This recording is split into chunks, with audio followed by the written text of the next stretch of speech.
Here is Mr. Jason Martell. Jason, welcome to Dark Matter. Hey, Art. Thank you so much for having me on your show. You're most welcome. I really am looking forward to this. I want to qualify the beginning of the show here, Jason, by saying I'm kind of a skeptic when it comes to this sort of thing. Excellent. However, I am ready for you to try and convince me, because I would love to believe it is so.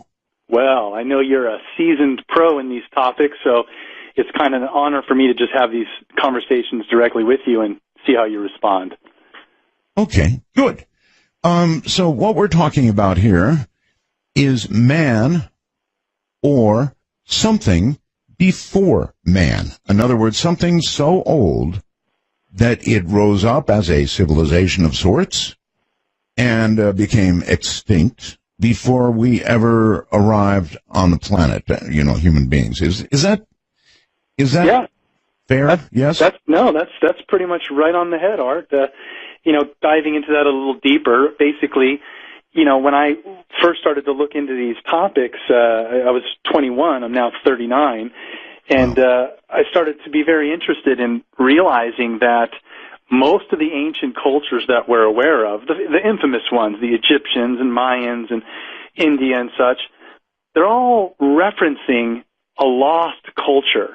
Now, we only talk about it as Atlantis or Lemuria, but science has actually been turning the tables in the last 15 years in that topics like Atlantis or these lost civilizations are really starting to come back into the scientific focus to find cultures that existed beyond what we know of today as Sumer, ancient Egypt, which we put that date at around 3800 BC is when the civilizations that we know of today kind of sprung up out of the Stone Age.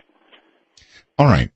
Is there truly enough time in the evolution of the Earth itself, I'm talking about the Earth itself, for life to have actually started, evolved here on Earth, or was it life, do you think, sent here perhaps already whole and complete? Well, let me give you a little bit of background on how I got interested in these topics, just for your audience and for you as well, and kind of answer that question. When I was in college, as I mentioned, someone had just kind of mentioned to me. Now, I had no interest in aliens or ancient history or anything. I was a waiter and I was a surfer and just a normal college student. But then someone just kind of mentioned to me that there was possibly pyramids and a face on Mars and that NASA had taken these photos. And I was very skeptical and was like, why would NASA hide something like that? It turns out, Art, that I was going to school in San Diego, and Malin Space Science Systems was 2 blocks away from me.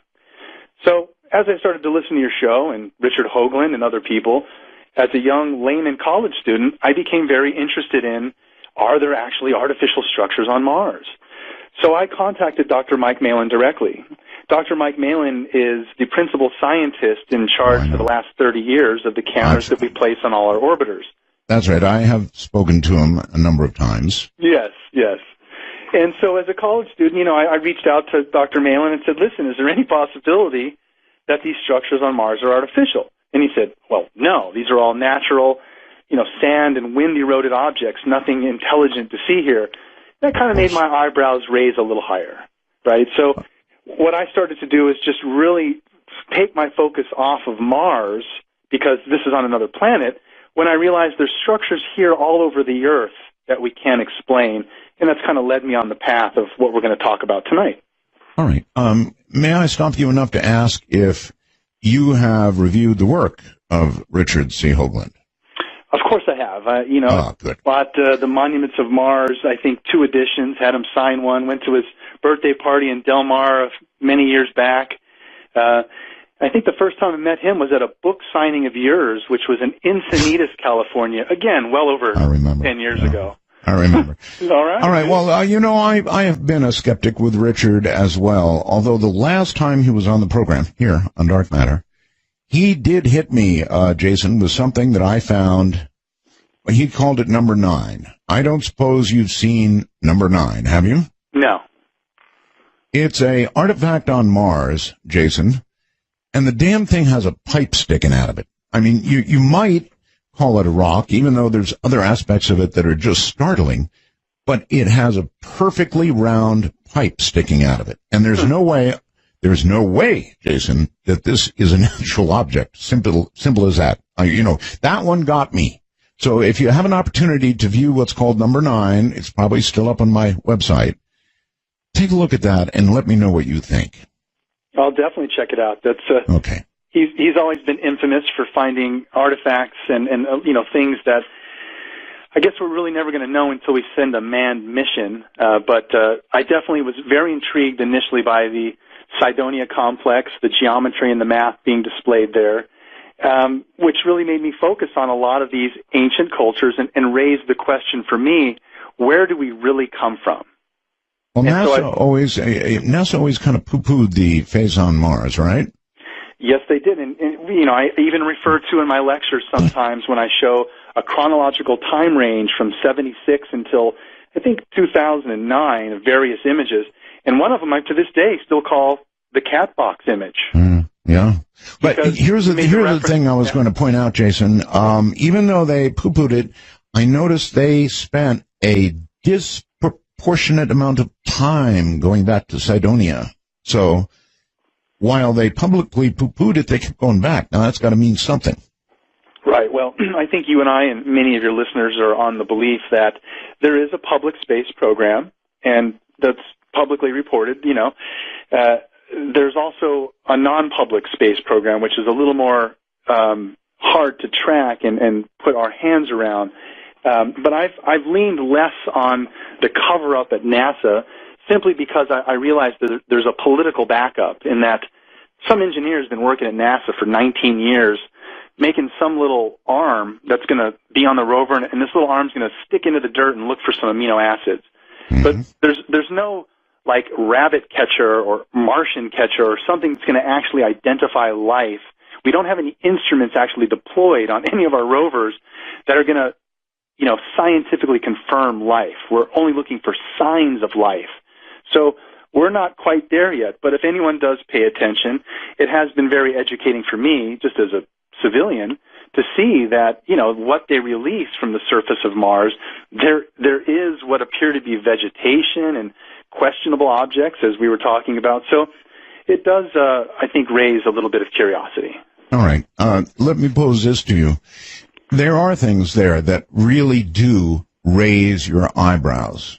Now, is it possible that NASA is well aware that there are artifacts on Mars from somebody or something that was there earlier, and they're releasing these photographs, and when somebody finally goes, oh my God, that's absolutely not some natural formation, that's artificial, and when they finally do that, NASA can say, yep, that's kind of what we've been suspecting too, and we've been right up front with you because we've released all the photographs. Up to you. Right. Well, this kind of leads to what we're going to talk about with some of the geometry and megalithic monuments here on Earth. I think the answer to that, Art, is if we ever do send people back to the moon publicly, or to Mars, what we need to do are look at some of these monuments and some of the alignments astronomically that take place. Because here on Earth, there are monuments built all over the world, on every continent, that are specifically aligned to star constellations. And these repeat, these alignments repeat. So it's very possible that some of these other structures and geometrical diagrams are probably on the moon and Mars as well, and will collaborate further with what we have here on Earth. Okay. All right, let's come back to Earth then. The theory of panspermia, what is that? Right. So, there's a scientific term called panspermia, which basically says that in order for evolution here on Earth to actually have taken place in the 4.7 billion years that, it's been in Earth, there's just not enough time frame. The analogy is, if a tornado went through a junkyard and assembled a 747, that's the likelihood that all the elements would be, swown together in this primordial soup hit by lightning. So panspermia is just a theory, and there's even a modified one that says direct panspermia, which means life arrives whole and complete here. direct panspermia would simply be that someone sent life here, whole and complete, which I kind of like. But that is a scientific term, and it does at least step into the doorway of explaining evolution here on Earth at a life system level. But when we get to the human being topic, I think there's a much more interesting discussion around what isn't a Darwinian evolution from something ever simplistic coming more complex. We seem to be here on Earth in a repeating cycle, which I'm going to call the Great Year. And many ancient cultures seem to be aware of a cyclical nature of something that repeats here on Earth on a very large scale of time. And that's why I think a lot of these monuments and things that we have are basically part of a much larger calendar system that the ancients were using. All right. Well, the way you pronounce it suggests to me, I didn't realize it was panspermia. So that would suggest the Genesis, I suppose, right? Yes. Yes, okay.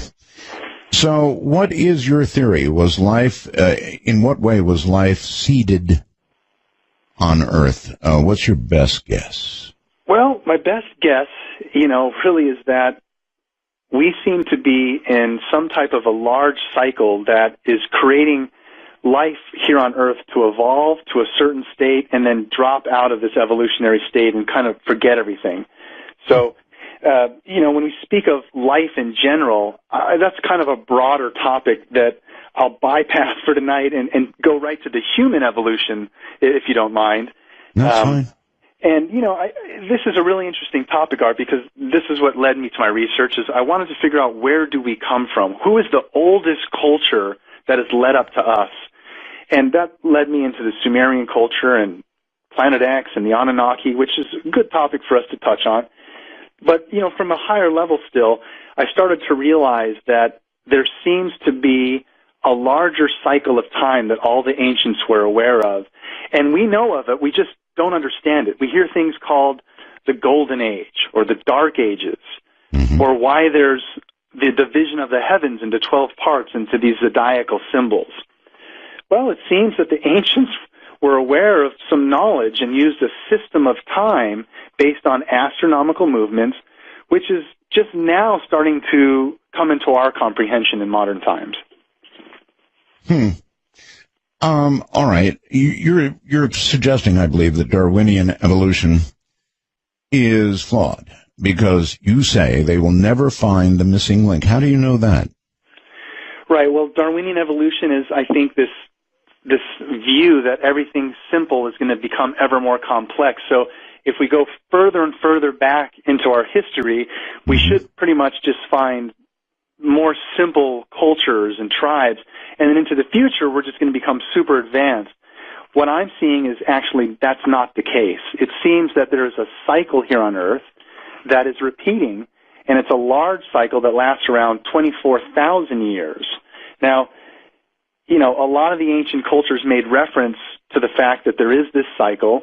The Mayans got a lot of publicity recently because they talked about a calendar system that was so accurate, and their calendar came to an ending point in 2012. Well, it wasn't actually an ending point. It was just an ending point in one of their calendars.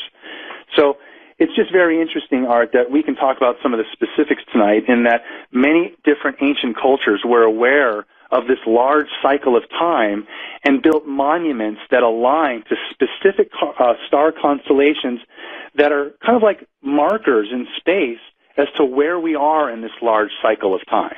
Okay, I still missed it somehow. You're saying that we will never find the missing link. Yeah, I kind of breezed over that one. Sorry. I really want the answer to that. Why will we never find the missing link? I don't think that we'll not ever find the missing link. I just don't think that right now we're ready to accept what it is. And in my opinion, it has to be some type of genetic intervention. Whether that be from an alien civilization or some lost culture that we're not on the record of understanding now. But it appears that if we look at the anthropological bone record of Australopithecine and Neanderthal and, comparing this bone to that bone, when we get to us and compare us to the closest relation of a Neanderthal, there's a huge gap between them and us. So somehow, magically, there was some type of a genetic intervention that took the hominoid that was maybe evolving here naturally and kind of made him into us. And I say that just from a very high level of, if you look at a basic human and you put them naked in the jungle and had them run around, their skin would get, cut by branches, they'd get sunburn. And if you look at an ape and how strong they are compared to us and all the body hair that protects them, we are just extremely different at many levels when we look at this Darwinian evolution of bones and such. All right, that's fascinating. I do have a question now.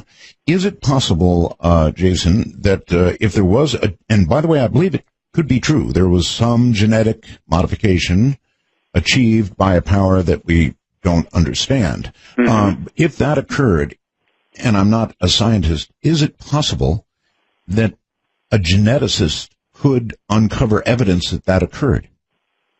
I think so. And as we, further decode the human genome, I know that there's already lots of what they call junk DNA and things that are in our DNA that they're just kind of scratching their head going, well, I guess it does something, but we don't really know.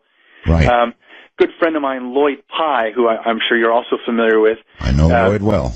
Yeah, and I hope he's doing better. He's had some bouts with health recently, but he's a trooper.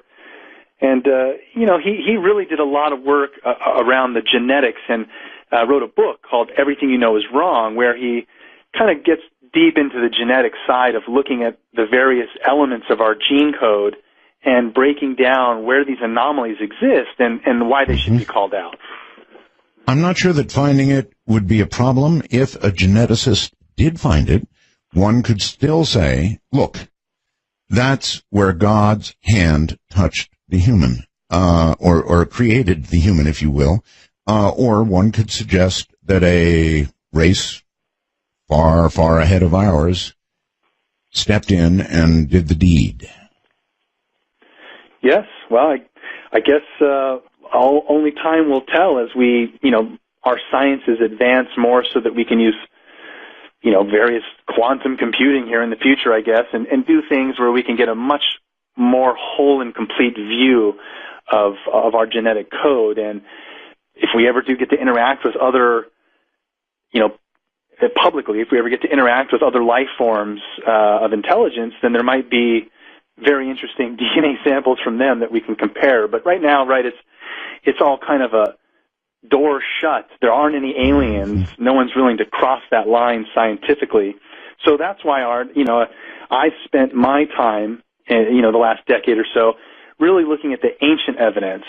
All the modern things with aliens and even our genetics and science and stuff, it's very interesting, but what we do have is just a wealth of information from all these ancient cultures, and the things that they went to great lengths to communicate to us, which we now think of mainly as mythology, really deserve another eye in looking at that evidence and saying, well, all these things that have happened in the past that we think are mythology, as our sciences kind of start to merge more with what's possible in the science fiction realm, I think we can see that some of the stuff in the past starts to raise people's eyebrows a little bit more and pay attention when we look at, various structures and understand that the architecture and building skills that went into some of these monuments is very intriguing.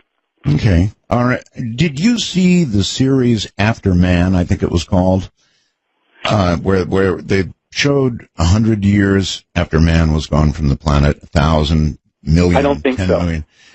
Too bad, because it showed what would happen to, for example, American architecture. Our buildings, everything that is man, would virtually disappear given enough years. And that sort of fits into what we're going to be talking about. Yeah, and that makes sense. And, we get left with just a random piece of an artifact or tablets or texts, or tales. And so art, for me, some of these ancient cultures, it's really interesting to see how they've played out scenarios in even more recent times that people can relate to that allows us to look further back in the past. And let me give you an example. I know you've heard the term cargo cult. So I have. Yeah, and so for your audience, in like World War I, World War II, when we first started flying U.S. troops over Australia and Africa, and we landed in certain rural areas where, a tribesman had never seen a white man or they'd never seen a biplane in technology.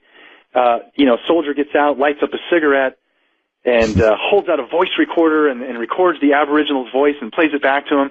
The Aboriginals are freaking out. They're like, wow, this is like a god, and the ship that he came in, what is this? So even as recently as World War I and World War II, we see it playing out that when the soldiers left, and I should also mention, every now and then the soldier camps would get drop shipments, like a cargo plane flies over and just drops a bag of goods. Sometimes that bag of goods would land in the middle of a tribe instead of the camp, and they'd crack it open and find all these things falling from the sky, and they'd be like, oh, So when the soldiers left, a lot of these Coke bottle, for example. Right, exactly. Yeah, like that funny movie. Let me tell you just a very brief story. I went up into communist China with Bob Crane and his wife, and this was years and years ago, just after it kind of opened. And we went into some small villages, and Bob Crane's wife is a blonde. And I'm telling you, Jason, people came out of their homes in these little towns. That's awesome. And just stood and stared in almost disbelief. They hadn't seen Westerners, and a Westerner with blonde hair, that's big time. So it's kind of like that in a way. I mean, they were so isolated that they were just amazed to see it. See Westerners, see blonde hair. Yeah. I'm sorry to interrupt you. Go ahead. Just wanted to squeeze out that analogy before I get it. What was simply that the cargo cult is that, when the soldiers left, the Aboriginals started to scrape out runways, made straw models of aircraft, and started to kind of worship these as items, hoping to entice the soldiers to come back. And so, are you referring now to the runways down in Peru, that kind of thing? Well, not really. I mean, that's a different set of circumstances, but just in general, the idea of a cargo cult, even in recent times, we see how greatly it affects these Aboriginals. So when we look back into the past, places like Bolivia and Peru and South America, we see these very clear attempts to communicate to whatever must have been in the sky at that time. And the paradox there is that none of the civilizations that were human at that time had hot air balloons or gliders or any type of flight, yet they were clearly communicating to people in the sky. Okay. Clearly. I mean, you sound pretty sure about that. Well, when we look in, for instance, Peru, where the Nazca lines are, since we bring that up, we have that wonderful figure of El Astronato carved into a mountainside, and he's kind of, they're waving hi to anybody that would see him. And any of those structures in Peru, like the runways or what really intrigued me are actually in the foothills, some of the mountains right in that range in Bolivia, we find very large geometric patterns. And you can't see any of these. You can't see El Astronato or any of the Nazca figurines, as most people know, unless you're in the sky in some type of conveyance that allows you to be above the surface of the ground. Yes. So, for me, Art, I thought it was really interesting that, there are various descriptions in even more recent times of how ancient people handle this, but it starts to get really interesting, and this kind of ties into what you just said with your Bob Crane's wife.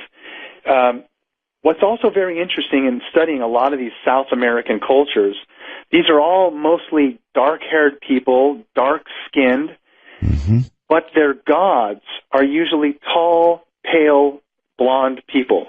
Kukulkan and Quetzalcoatl and various other South American gods are either depicted with long red hair or white hair, and they usually are pale in skin. Now, this is a very interesting paradox when all the... It is because we generally, we as humans, model our gods after, I think you're going to suggest what they thought were gods. Mm-hmm. Exactly. How long ago are we talking about right now? If we went back to the time when these gods were being created, or the image of these gods, how long ago was that? We're roughly talking around 2500 BC, or pretty much 4,000 years ago. Okay. And what we see across the board, Art, is, various cultures from Egyptian to Mesopotamian, Mayan. They all have what appears to be, very articulate and well-positioned monuments that create these alignments. And some of these monuments are actually dedicated towards reuniting or some ceremony around their god. In Chichen Itza in South America, on a specific day, when the sun hits the side of the pyramid, it makes this light and shadow effect of a serpent coming down the steps. And, to build a pyramid at a specific angle so that an astronomical shadow will create an effect that repeats every year, that's pretty good. And it is indeed pretty good. Hold tight a moment, Jason. Jason, welcome back. Thank you, Art. All right. How frequently, with the kind of thing that you're talking about, do you run smack into the Bible? Well, I was raised as a Christian, so, that really was one of the first things that I think at a very young age, I, would be in church and I'd look up someone next to me and they're raising their hands and really feeling it, and I didn't understand why I couldn't get in touch with a higher power. So for me, I started from that angle, but really I have such a great respect for all the world religions because, I now see kind of a unification in all the ancient views kind of being very similar, that something happened in our past very clearly where there was a time when there were giants upon the earth, whether that means great in stature or actually physical giants, but there seems to have been a time when most ancient cultures interacted with their living gods, where we've lost that connection. Well, we're talking about that missing link in that moment when whatever was here was touched magically in some way, or technologically in some way, and so began the human. Well, if that touch were to be said to be God's, I don't think there'd be a problem. If that touch were said to be alien, I think there'd be a big problem. Have you thought that over? I have, and it might be a good time for us to talk about the oldest civilization that we have record on Earth, the Sumerian civilization, because that's really where one of the jumping points for me, as far as curiosity, again, coming from a Christian background, in studying the Sumerian culture, which is today's southern Iraq. It's been called Mesopotamia, Babylon, originally Sumer. And what we have out of Sumer are a collection of cuneiform scripts, which is a written language, as well as pictograms in the form of cylinder seals and various tablets. And for me, Art, it became very clear when the archaeological evidence started to support stories in the Bible, but as fact. So some of the things like the flood tablet, we have in the British Museum on display, there's a tablet called the flood tablet, and it's written in an ancient Akkadian text. They've actually found a few other various versions, but essentially what we have here is a story of the Great Flood recorded in stone, predating the Hebrew or the King James version of this tale, and it's thousands of years before these known texts that we have today. I guess it would be too much or difficult for you to actually lay out what is in that tablet and the way they described it, because I'd be very curious. Are you able to do that? I can, to a certain degree. Essentially what we have is, in the Bible, we have a very truncated version of a story that lasts 7 days and God creating the heavens and the earth. Right. But in the Sumerian version, there are actually 7 tablets of creation. And these tablets very specifically explain how we come into being. And it's a process, basically, that is explained Wait, I'm sorry. I thought it was a flood. We were going to talk about the flood tablet. I'm sorry. Yeah, got carried away there. Okay. Just jump right in another topic. Right. No, the flood tablet on display in the British Museum is, again, one of those that is part of a much larger set of texts. It's called, actually, the Enuma Elish. There was about 11 tablets. So this one specific tablet in that story explains the flood. And what's interesting about the Sumerian version is it very specifically says why there was a great flood. It cites that there is a much larger body. And now, let me put a little preface on this, too. There's only been a handful of scholars that actually read Sumerian cuneiform script, this ancient language, and most of the translations that I'm going to reference in our discussion tonight are translated through Zecharia Sitchin. Now, mainstream science will look at Zecharia Sitchin's descriptions and will argue over a certain word or a phrase and the meaning of that word or that specific phrase. However, no one in the archaeological community is able to compile a well-rounded, woven story interlinking all of the information from these tablets. Gotcha. All right, Jason, what I'm searching for here is, does it describe things like when the flood came, how much of the earth the flood covered, how long it lasted? In other words, does it lay it out? No, it doesn't. And if it does, I unfortunately am not that close to it to be able to answer it that way. But what I can do is, again, just validate the fact that this tale isn't just a biblical tale. We have an actual artifact predating the paper version of our Bible, essentially telling the same thing. Why that's important, Art, is there are other tablets, there are other pieces of information touch on other highly significant biblical events like Adam and Eve or the creation of our actual earth. And so putting all of that into a pot and stirring it together, we have very interesting information that come out of some of the most ancient cultures that we have, where we are now almost starting to scientifically confirm a lot of these biblical pieces that we thought were just allegory myth. For example, Adam and Eve? You're saying it confirms Adam and Eve? Well, confirm is, again, it's a hypothesis, and there's evidence there to support it. I'm using your word. Yeah. When we look at the evidence and things that we've pulled out of the Sumerian descriptions of their tales, we have very clear descriptions of them creating us in their image and after their likeness, just like the Bible says. But in some of these Sumerian texts, it's a lot more elongated. There is a text specifically talking about how the atom was created.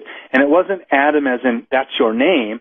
Adamu, the atom, correct. The word Adamu is a plural in Hebrew for worker. So the Sumerian texts actually explain that one of these gods that came here, they called them Anunnaki, and that's a term used throughout the Sumerian text to refer to their gods, Anunnaki. That just simply means those who from heaven come to earth. One of their texts explains how a very specific Anunnaki, she was a chief medical officer. Her name was Nin-Harsad, and she actually created the first working atom. There were 2 or 3 versions that didn't function, where the arm in one didn't work, another, the kidney didn't function, and they actually have cylinder-sealed descriptions, little pictograms, little scenes that go along with these texts. And you see her holding up a small being, and she's saying, I've done it. In the background, what appear to be tubes and vases on a shelf. Could this be a primitive representation of an in vitro fertilization? I don't know. Was there a pictorial of her? Yes. There's a pictorial. What did she look like? Well, we look like them. They look like us. I mean, essentially. Okay, these were done obviously I'm not looking at them. I mean, basically in stick form, or it had to be a little better than that because you're describing it as a her? Right. So what they did was the person who could create these drawings was called a scribe, and he used something called a stylus, which looks like an oversized screwdriver, and they would twist it and turn it to make the text in wet clay. And accompanying that, we still don't know how they did this, but they would take a piece of wet clay and carve in reverse these intricate little figurines and pictures. So they're not just stick figures. There are, detailed figures and art, but they would carve it in reverse. Sorry, art. They would carve it in reverse, and then when you pressed it into another piece of wet clay, it would leave the positive imprint. So it was very fascinating that they were able to even do that at such a scale. All right, how were you able to, or how was anybody able to discern it was a female?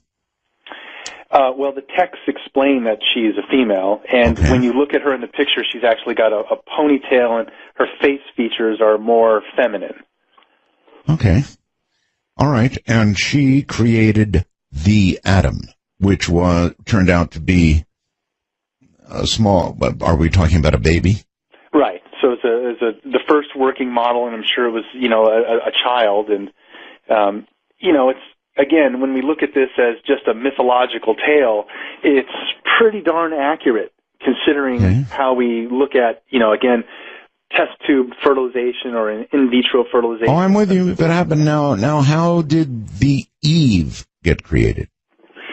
Well, that part gets a little bit more convoluted into the genetic side, which I'd probably not do any good to speak at it from my angle, other than the understanding. I mean, there was this whole rib thing, Right. Well, that's what I was going to say, is other than the understanding of the biblical term. But I think just from a core concept, we have many of these stories that come out of ancient Sumer where it's a really interesting piece of the puzzle. And some of it, again, when we try and piece it together with science, their creation myth goes into a very detailed explanation as to how our Earth was even created, and pretty much fits with our current cosmology. If we understand that the Earth now is kind of, the continents are all moved into a certain position, but at some point they were one large landmass called Pangaea. Right. And and that does make sense, because if you try it, the Earth, the continents, they fit together. Exactly. And the Sumerians give a very interesting tale of explaining that our primitive Earth, billions of years ago, they say before it had finished becoming a solid mass, it had this interaction with what they called Nibiru. It was a kind of like a rogue star that somehow got attracted to our solar system, and there was this collision between our primitive Earth and one of the moons of this star, this planet that came into our solar system, and this huge... all right. What you're referring to is Planet X, right? I am. Okay. And you're saying that it was not Planet X that collided with or even disturbed us by being close, but it was one of the moons of Planet X that collided with Earth. That's correct. Yes. And so... Okay. The Sumerians don't use the term Planet X. They use the term Nibiru. And we again see similarities in this cosmological story from the Sumerians, where when this collision took place, we had half of our Earth get strewn out into what we now call the asteroid belt. The Bible calls it the hammered-out bracelet. And then the Earth that we know of goes into its current position in its new orbit. Now, after a large calamity like that, where half the planet is strewed out into the asteroid belt, if you think about it, that leaves us with just half a planet, literally a Pangaea. But over time, we've now moved into the positions like the skin of an apple. The continents have moved to where they are. So there's little pieces like that, Art, where the Sumerian version of many of the stories of our creation or of our cosmology, our science is kind of catching up and going, the Sumerians actually knew information that our sciences are just now starting to confirm.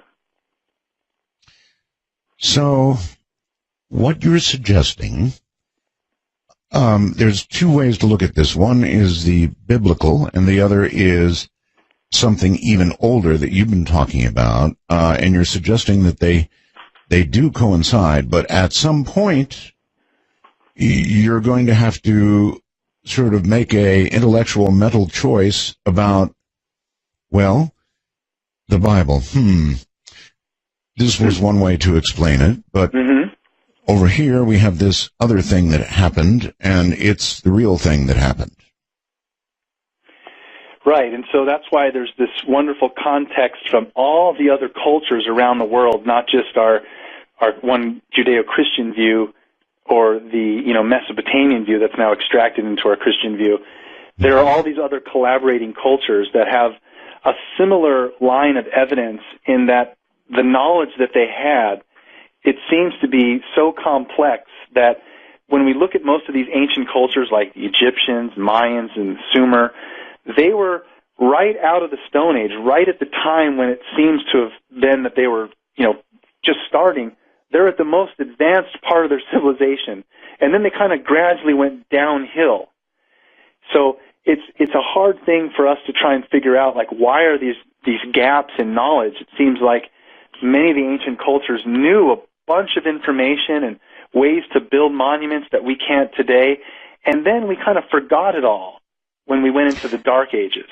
Jason, you do realize that not all that long ago they would have strapped you to a couple of hunks of wood with kindling underneath, and they would have burned you alive as a warlock.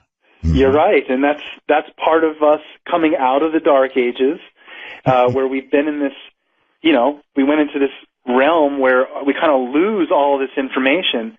But as we go further back, Art, we look at these monuments and various sites, and we see alignments and things that point to a much earlier date than Sumer or Egypt, and we don't know where they come from.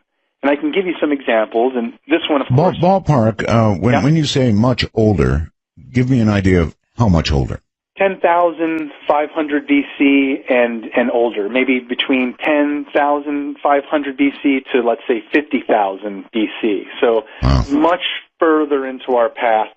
We've just now started to uncover sites, thankfully, due to the work of a show on the History Channel that's now in its 6th season. I'm grateful to be a part of it, Ancient Aliens. They have been finding and researching sites that really were not even on the radar. Sites like Göbekli Tepe in Turkey.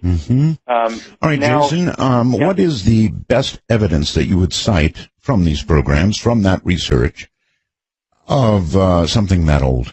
I get that question a lot. I love it. And, I think for me the answer is vitrification.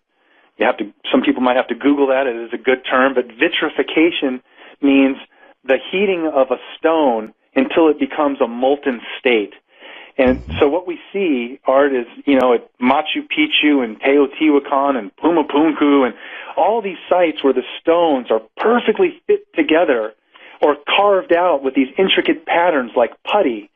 There's no way to explain how they did that other than they were heating the stone, some of these diorite, granite. They would heat this stone somehow to a molten state. Then you can slice it in half, stick it together, drill holes through it, no problem, and then it hardens back into a stone. But we have no answer to explain what tools or how they were able to make granite into a molten state. Well, it's interesting you would mention that, because there are those who suggest the tolerances in the pyramids in Egypt are absolutely impossible. They could not have achieved that then unless they were actually melting stone and pouring it, which explains how they could have done it, because those rocks are way too big and too heavy for anybody to have moved back then. That's a good point. They're almost like large cement blocks that came out of a mill or something. And now Egypt is a really great example because you're familiar with this topic too. Now, the alignments that we see at Giza are part of this marker system. There's a crypt in Dendera, Egypt, where on one of the walls it looks like some of the Egyptians are holding up large light bulbs. I recently recreated a version of this bulb and actually made it function for the History Channel. But in that same area of Dendera, there is also a very large relief of an astronomical zodiac.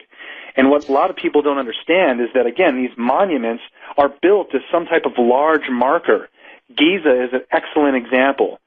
Through the work of Robert Bouval, we learned about a decade ago that the 3 pyramids of Giza are a terrestrial map of Orion, right? That's right. We can use star charting and constellation software, Redshift, and various other programs so that you can say, where are the stars going to be above me tonight? Or, where were the stars above me at 10,500 BC? That's right. Well, it turns out in 10,500 BC, Giza is perfectly aligned to Orion, the 3 stars of Orion, That's and right. the Sphinx is looking directly into the constellation of Leo. So, I don't know how. Can I for a second take you back to the light bulbs? Yeah. Okay. Sure. You believe that what's inscribed in stone, is that correct? Yes. Yes. Is a creature of that time holding up what you represent as a light bulb? Well, creature. I mean, it's a human, but yes. Well, I'm not sure what point of creation or evolution we're talking about, but okay. A human holding up a light bulb, and that would have been 10,000 plus years ago? I'm sorry. Well, no, forgive me. So the artifacts in Egypt, just when we go to one of the crypts in Dendera, these are wall reliefs that were done by the Egyptians, probably in, let's say, 3000 BC. That's fine. That's fine. But what it shows is 2 things I mentioned. The first one is why I was interested in Dendera in the first place. There are wall reliefs that show Egyptians holding what appear to be large light bulbs plugged into a device. Egyptologists say that that's a lotus flower, and the bulb, what looks like a bulb, is actually just the aroma coming out of the flower. I mean, it's not a very good explanation from the scientific community, but so it what does did appear you to be a light do? bulb. You said you created a light bulb as a demonstration, yes? I did. Did you make a light bulb? I mean, well, here's what I did. So I hired a person who is an expert in creating lighting, various like custom bulbs, right. And I had him create a filament-based bulb that's a plasma bulb. So just like we've heard of swamp gas, it's possible that gases coming out of just natural occurrence are ignited by a small heat source and they create phosphorescence. Right. So it's very possible that the Egyptians could access a swamp or some methane gas and give it a small source of energy, which is another thing I'll talk to you about, and create phosphorescence. So all I did was create a very light plasma bulb with 4 volts introduced to it, creates a light, a phosphorescence glow. Fascinating. Okay. Thank you. Now, to top that off, the powering of that device, I created an ancient Baghdad battery, which I've also had tested for Discovery Channel and for History Channel. Explain a Baghdad battery. Yes. They found about a dozen of these in in southern Iraq that date back to times of Sumer and such, 2500, 3000 BC. And essentially it's a clay pot about 6 inches tall with a copper lining and an iron rod down the center. And we've scientifically known for sure that it creates an electrical charge when we introduce any weak acidic acid. Yeah. And probably 4 volts would have been achievable, and so that's what you used. Exactly. And I show those sometimes when I give a lecture. I connect the battery to the bulb and display that. So those are interesting pieces of artifacts and things that we can demonstrate. But, as I was mentioning, the astronomical alignments and some of these things. So in Dendera, they also have the zodiacal relief that shows all of the constellations, above Giza. But they show a view of the sky that's thousands of years earlier than 2500 BC. So it almost seems like the Egyptian culture at 2500 BC was well aware of this large cycle of time and referenced that thousands of years before they were there, they were in a much better state, closer to the golden age. And so they recorded this by showing the positions of the stars as to what they would have been, let's say, at 10,500 BC. Gotcha. Very interesting that they would make such references. All right, I want to talk a little more about Planet X. So hold tight. We're going to take a break here, before, to go, and I was lucky. They knew who I was. When it was my chance to get to the Great Pyramid, I actually went to the top. I got to lie in the sarcophagus, and I don't want to go woo-woo on you here, but and it may have been just, I don't know, the climb to the top. It was humid. It was hot inside the pyramid. But lying in the sarcophagus, I definitely felt something that, you know, it's kind of hard to describe. I felt something. There have been many thoughts about what the Great Pyramid was or is. Any thoughts yourself on what that was intended to do? Well, you know, there's lots of theories out there, Art. I couldn't stick to just one, but I do like to talk about the various theories. I've always resonated with Chris Dunn and his idea that it's a power plant, some kind. Huh. It seems that around the world there are monuments placed at geodetic points. They're somehow connected. Maybe at one point there was some type of world energy grid, and these monuments, Stonehenge, Giza, and various other sites, tapped into this energy.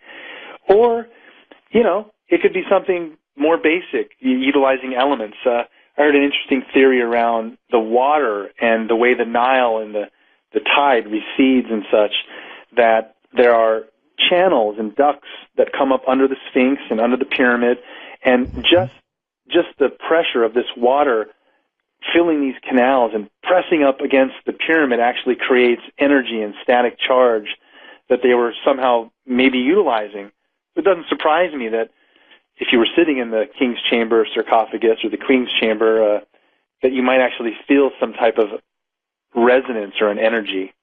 Well, I don't know if it was self-induced, psychological, or because of the unusual conditions, but I'll talk about it some other time, but I definitely felt something strong. Now, there are others who feel that the purpose of it and the alignment was to launch one's soul onto its journey, right?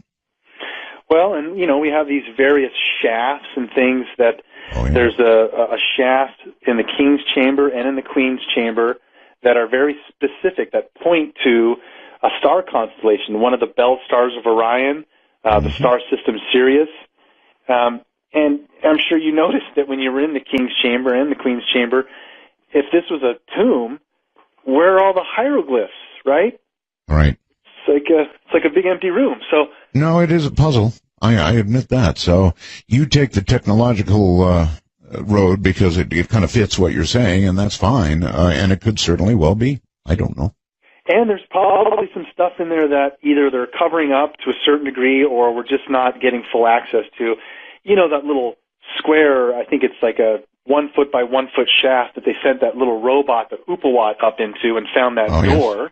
Yes. Mm-hmm. Well, you know, they did go behind that door, and they detected metal objects in some type of a hidden room, but kind of never made it out publicly. Okay, and you also, as does Richard, you see a connection between the monuments on Mars and those on Earth, yes? Well, when we look at the fact that there's pyramids and a Sphinx object, you know, in Giza, and then on Mars there are pyramids, and for my own analysis using, you know, graphics and things to extrapolate data, that face has, there's just no way that the symmetry and eye and nose, headdress, winged formation over the head, like a headdress formation, there's too many pieces there to be natural occurrence, and it does look kind of lion human-like. So, yeah, I think Richard caught on to that, and I give him kudos. But I really don't think we can answer these questions. I'm sorry, Jason. Somebody just sent a wormhole message to me referring to you, asking if Richard C. Hoagland and Zachariah Sitchin had a child. Oh, God. I'm going to take that as a compliment, but, you know. Well, you should. You should. You should. Somebody's got to carry on research. It's funny. Sorry. It's all good. You know, I mean, Richard definitely is on to something there, and I think we're really not going to be able to answer these questions until we have an actual frame of reference from the surface of Mars, so that just like here on Earth, these monuments we're seeing align to astronomical points, have math built into them. So I'm sure that if we ever actually go to Mars, some of these pieces are really going to stack up. Your producer was nice enough to send the number 9 image from your site. And now take a good long look at that. What do you think, Jason? Is that weird or what? Look carefully. Do you see the perfectly circular pipe sticking out? It's really, you know, I don't see how that couldn't be some type of a technology, a gear or a wheel. Thank you. I look at a lot of what Richard sends me and I go, sorry, Richard, rocks. But we got to this number 9 and I went, oh my God. Yeah, it's a good one. Yeah, it's a good one. Is there any way that nature does that? No, I don't think so. No, it doesn't. And, you know, you're also familiar with the work who should be more prominently noted. He's probably just out of the game. But Dr. Mark Carlotto, who was an image expert and looked at a lot of the algorithms and things, you know, Cydonia, people don't realize that, you know, there's just, if you do some very basic science on these areas that NASA neglects, it really makes you wonder. Dr. Mark Carlotto is someone who, you know, is very familiar with running image analysis, and he would show various examples with Russian satellite telemetry. They would run mathematical algorithms on some Russian satellite image, and the math would tell you there's a 98 probability that that's actually a tank or some troops being, you know, covered by some shrub or a tarp. When we run those same algorithms on the surface of Mars, Cydonia, the face, the pyramids, they all come out to be way over 90% probability of artificiality. But NASA never did any of those types of tests, right? They just said, don't look here, it's a trick of light and shadow, when in fact it wasn't a trick of light and shadow, and Vince DiPietro and Greg Molinar found other frame grabs where the sun was in a different reference.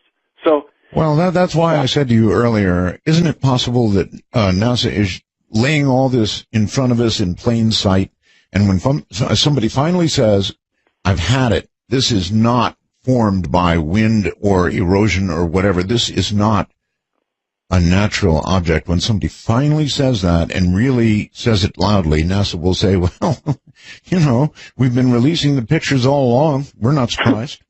I guess I would agree with you there. I've seen in my career being interested in these topics. I started out very motivated 15, 19 years ago in college, and no one would hear it. No one would even consider the idea that any of this was logical.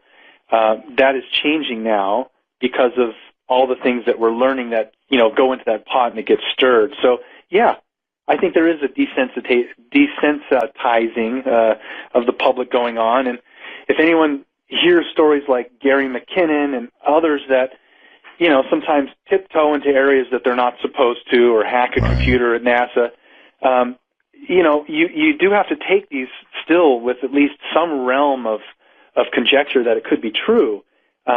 And, you know, NASA, again, is a public space agency, but from its inception, it's under the Department of Defense, you know, and anything they find that would be really cool, they're not going to release it. NASA paid Brookings $50,000 in 1960 to look into the possible implications of discovering alien life in space and what it would mean to society, right? Yeah. And the basic conclusion of Brookings was what?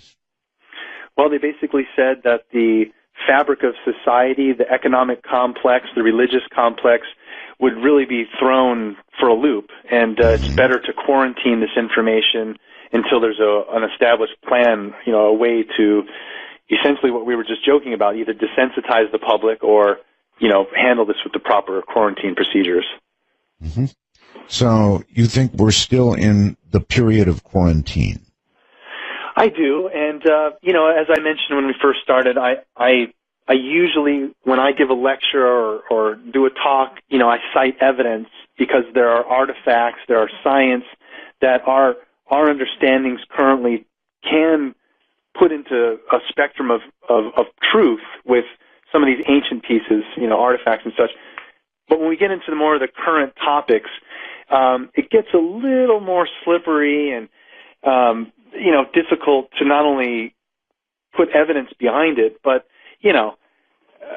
the Department of Defense and national security, I don't really have any interest in upsetting the powers that be, if you will. So there is a fine line, I think, to, looking at some of these topics where I think it's best to probably just stick to what we've learned in the past to help us see what could be possibly all right. With regard to NASA, they have been making noise lately, Jason, about some big announcement that's coming up. I've heard dates for the announcement. I've heard them saying something amazing is going to be announced. And I'm wondering if you think that's going to be NASA saying we have discovered microbiological life of some sort on Mars. I think it's time. Yeah, I think it's probably time that they do step up, and I don't think they're going to actually be able to confirm organisms, but they might actually further pinpoint that microorganisms lived in the past or something. Okay. All right, something that people could digest without going, oh my God, everything I thought I knew was wrong. Right, yes. So you expect such an announcement, I don't know, in the next 5 or 10 years or sooner? I would sure hope so. Okay. All right, let's go back now to the pale gods that were depicted. It doesn't make sense. In South America, where people, of course, have darker skin because of the sun. In fact, that's true right across the world, in Africa or Southeast Asia or wherever you go, where there's lots of sun, you have darker skin on people. It's protection for them. Now, it is odd that they would not make these gods in their own image, but rather pale-skinned. It doesn't make sense unless, and I'll let you finish. Well, unless there was, let's call it some extraterrestrial race that is probably very close to us, maybe even related to us in some way, or some lost civilization that we just don't understand that existed here on Earth, but they somehow were influencing all of the cultures around the world. So just like the idea of an Atlantis, if there was an Atlantean culture, they wouldn't have been technologically advanced on one continent. They would have been a global civilization. And that's what we see, Art, is that there's an evidence by these monuments and the architecture of these monuments around the world that pinpoints a lost race or a lost civilization. And here's an actual even further detail that I've just been recently kind of pondering is when we look at some of these ancient sites, really ancient, even the ones that are just popping up. So Göbekli Tepe in Turkey, the Moai heads in Rapa Nui Island, the figurines in Bada Valley, Indonesia, and even the figurines depicted by the Sumerians all have a similar style of a creature, a being, that is very slender, and their arms are always wrapped at the waist. Mm-hmm. So if we look at the Moai heads as an example on Rapa Nui, most people might not know that they're not just heads. We've actually dug out below the head, and there's a full body just underground of these long, slender beings. We see these same beings depicted at Göbekli Tepe. And again, they all have their hands folded at the waist. I think, Art, that what we're seeing is that these older civilizations are all referencing knowledge from this lost race, this lost culture that influenced all the greats that we know of now, but beyond them, we've lost. Okay, Jason, wouldn't you think that if there was this great civilization that was on Earth at any time, that there would be more? Yes, we've got depictions on rocks and things like that. But wouldn't there be somehow preserved examples of some of the technology that you're talking about? Well, as our technology advances, we wonder, like, is a USB drive or a DVD Blu-ray disc going to be worth anything in 1,000 years? And, when we look at some of the things that, like crystal skulls or some of these rocks that we know a crystal can actually hold data. Now, we don't use it yet in our own, like in a computer, but I think, Art, that it's very possible in the future when our technology advances, we start to store data. I don't want to say literally in the cloud, but, everything, even a rock, it's capturing the energy vibrations of anything that passes by it, and it sits there for thousands of years. Why can't we just tap into that rock somehow and extract that data? Now, I know that sounds funny and far-fetched. No, but not as funny and not as far-fetched as you would think. Yeah. I think there probably is something to that. In fact, I think science is even working on the fact that information seems to get stored in particularly things subject to vibration like windows and things like that. Yes. So, no, it's not so far-fetched. Well, so I think... And by the way, in my opinion, as fast as technology is moving, I think that in, 10 years, let's say, a Blu-ray disc will be off somewhere with beta machines. Right. Yeah, it'll just be a basic Frisbee, and that's all it'll be good for. That's right. Now, Art, see, I do, again, as I referenced this lost cycle of time, I don't think everything is linear. I don't think it's going to be, we're in the future just going to become more and more advanced, and it'll continue that way. There seems to be a cycle here that repeats on Earth where we go into the Dark Ages, and then into the Golden Age, and then back into the Dark Ages, and into the Golden Age. And I say that because we can look at the information being depicted by the ancients where they used this astronomical calendar based on the heavens. So the Sumerians, we think, because they're still the oldest on record, were one of the first to divide the heavens into 12 parts and assign it a constellation. So today, there seems to be a large cycle of time where we go through each one of these zodiacal symbols.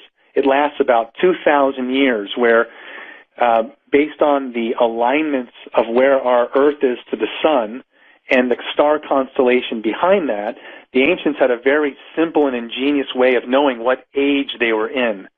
And just so that we understand the context of this, right now we're in the age of Pisces. Now, the age of Pisces is the symbol of a fish, which is also the symbol of Jesus. We're in the time of Jesus.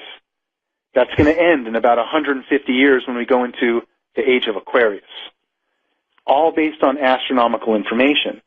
So it's very interesting that the ancients used this large clock to know, and here's how they did it. If you went out early in the morning, just as the sun is rising, whatever star constellation, Aquarius, Cancer, Leo, whatever constellation the sun is rising against, they would know, we're in the age of Aquarius, we're in the age of Pisces.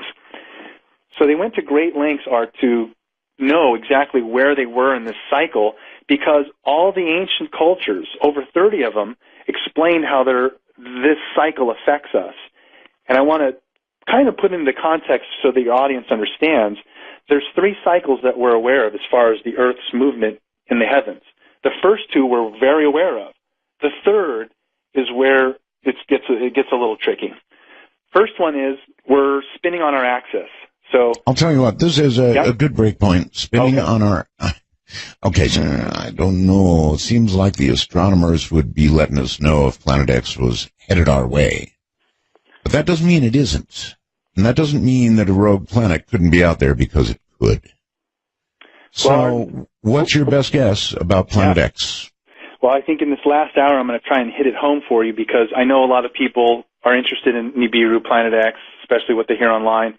And in this last hour I'm going to kind of talk about the new model, which I think explains why there would be a Planet X, or it helps put into the context of a Planet X existence. But excuse me, Jason, do you mean you're only going to be on for another hour? Because we have 2 hours of show to go. Wow, that's great. Then my bad. You didn't know that, huh? I didn't know that. Can you stick around? I think I can, yes. Okay, all right. Planet X.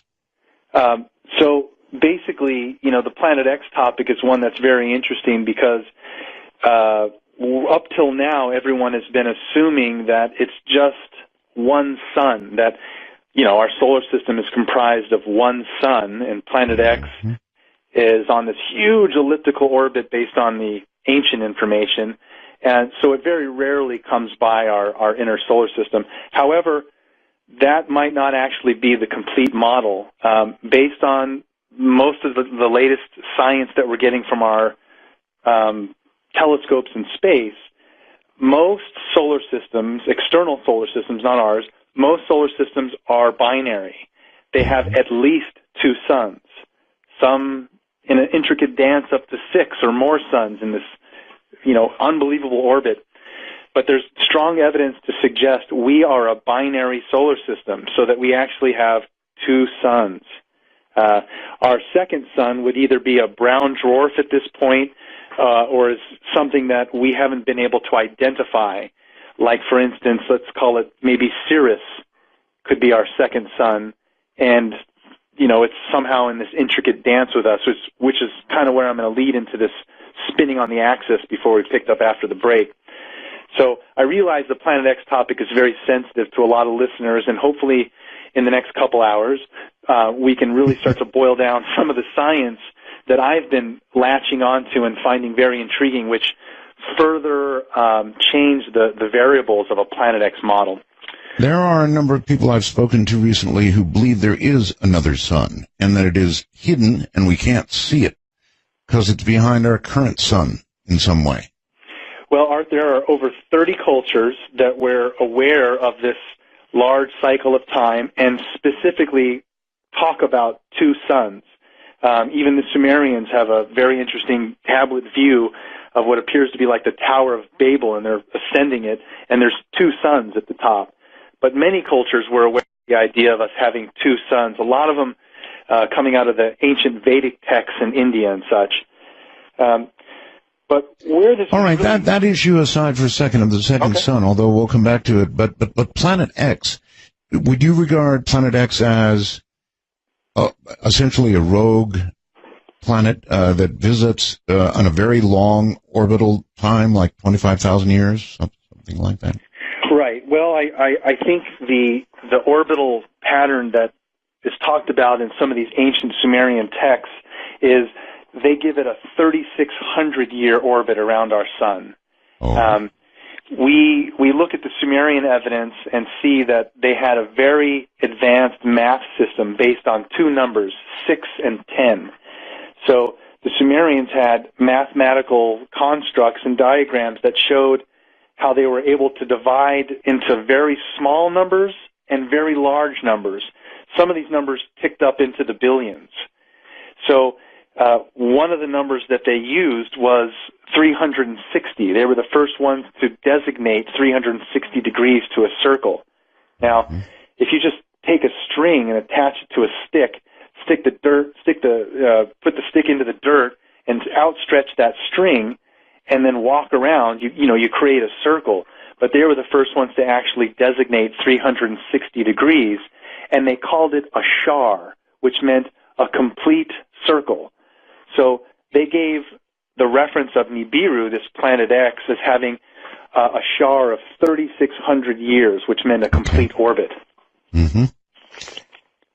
So, let's see, 3,600 years. So it would come and visit every 3,600 years, presumably at roughly the same distance from the Earth? Yes, and I did a little mathematical calculation a while ago, and around 2003, when this was, a little bit more hyped on people listening to things on the internet or looking at webcam photos that possibly show a lens flare, interpreted it as a second sun. I did some math that showed, if our solar system's been around our Earth, more importantly, for, let's say, 4.7 billion years, and Nibiru's orbit is 3,600 years, or every 3,600 years it's potentially coming by Earth or the inner part of the solar system. If we divide 4.7 billion years by 3,600, we get well over 1 million times Nibiru has completed an orbit through the inner part of the solar system. So it's probably likely that not every time there's an orbit, that it affects us. We could be on the complete other side of the sun when Nibiru comes into the inner part of the solar system. It might have minimal effects on us. Well, it would change something. I mean, it would be close to something in the solar system, and so there'd be some great change every time, I would think. And it's perhaps not on Earth, but some great change. Right. And, I know that people can point to things, the planets heating up in various spots, Jupiter's spot and various things. Can't explain, what Nibiru's impact would be on us, but looking at the evidence, if we look at the spacing between the planets, just between Mars and Jupiter is where the asteroid belt is. Right. Now, right between Mars and Jupiter, there's plenty of room for a large planetoid object to be passing through, and there's actually even gaps in the asteroid belt that could be considered planet-sized gaps, as if something had passed through it. And Art, I always jokingly made the reference that, we're talking about the 12th planet from the Sumerians' perspective. They called it the 12th planet, as well as Nibiru or Planet X. But if we just think of it as the 12th planet passing between Mars and Jupiter, I used to make the joke that it's like MJ12, Mars, Jupiter, 12th planet. But it's probably nothing. But, Nibiru has been coming through our solar system for millions of, at least over 1 million times. And, I know the current hype today is that people are interested when they hear the historical evidence of how this interaction in the past caused a great flood and how the ancients are tracking this planet. But I agree with you in that I remember Hale-Bopp very clearly. And I actually, as I mentioned, lived in San Diego, and my parents lived in Rancho Santa Fe, and something happened a few blocks over from my house. Yes. But, the amateur community of astronomers has been very astute at always pointing out things like Shoemaker-Levy 9 or Hale-Bopp well before the professional community, and then it gets escalated to the actual science level. So if there is a Planet X, we're talking something 4 to 8 times the size of Earth, going on the Sumerian descriptions. This is a large object. Anything anywhere near the inner part of the solar system, there's a pretty good likelihood that the amateur astronomers would pick that up well on its way here. And if it made a fairly close pass, the impact on Earth? Well, in the past, as I mentioned, the Sumerians give a very elongated tale that explain how in the past, when Nibiru passed by, it actually caused gravitational pull on our ice sheets, our tectonic ice sheets up at the top, and just like a ice cube being dropped into a glass of water, one of our ice sheets at the top of the Earth just kind of cracked off into the ocean and instantly raised the water 300 feet or more. So, that's kind of a little disconcerting to think about, that it has had this effect in the past. But really where I focused my attention with the whole idea of Planet X and Nibiru isn't on the catastrophe potential. It's more on the potential of reuniting with ancestors that are off planet. I mean, if Nibiru does exist, it's very possible that we actually have ancestors that live on that planet. That's pretty heavy. Yes, it's pretty heavy. I don't know that we'd be happy to see them again. Or would they be happy to see us and what we've become? Jason, if you do the math, and I know that you're doing the math, when might we expect, let's assume it's absolutely true for a moment, Planet X, when would we expect a close pass again?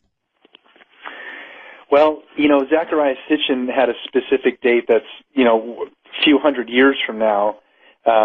It's really something that's going to be difficult to pinpoint until our telescopes and science can actually confirm where this planet is. Now, since the early 80s, Zecharia Sitchin met with the lead astronomer for the Naval Observatory, Dr. Robert Harrington, and compared the NIBIRU model with the Naval Observatory model, which concluded Dr. Robert Harrington had a model that showed by just including one extrasolar planet, it explains all the anomalies we see in our current solar system, why Uranus is tilted on its side, why Pluto and Neptune could be possibly dislodged moons of Saturn, various things that we see. At the time when he was doing his calculations, again in the 80s, Dr. Harrington said all of the planets are suffering from something called perturbations. All of the planets are being pulled in a certain direction within space, but there's nothing there. There should be a large planet, but there's nothing there. It's kind of like it's kind of like thinking of a pool table with all the balls on the table scattered around, and then taking the cue ball and slamming it into the middle and see what happens. And yes. only actually it's worse than that because of the gravitational effects. You don't even have to hit anything; you just have to get close, right? Just kind of whiz by it, right? And so, you know, there's been this model being calculated for quite a while now that shows, you know, there's probably something out there that's affected our orbit of the planets in the past. And now, as we look into this extrasolar planet X, is there another large body within our system? What do? We go ahead and demote Pluto to not being a planet. I don't agree with that.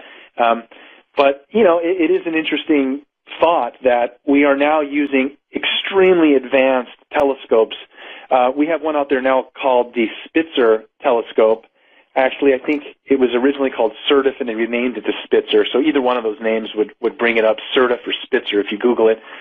This telescope is amazing. It's sitting out in space, and it's able to temperature regulate itself, where it sits at a temperature just below freezing. And other telescopes that we have out there, like Hubble and the IRAS, most of these other telescopes are not able to penetrate these large dust clouds, where when we start to look really deep into space, there are certain areas where there's these, you know, dark, cloudy masses, and we can't see through them.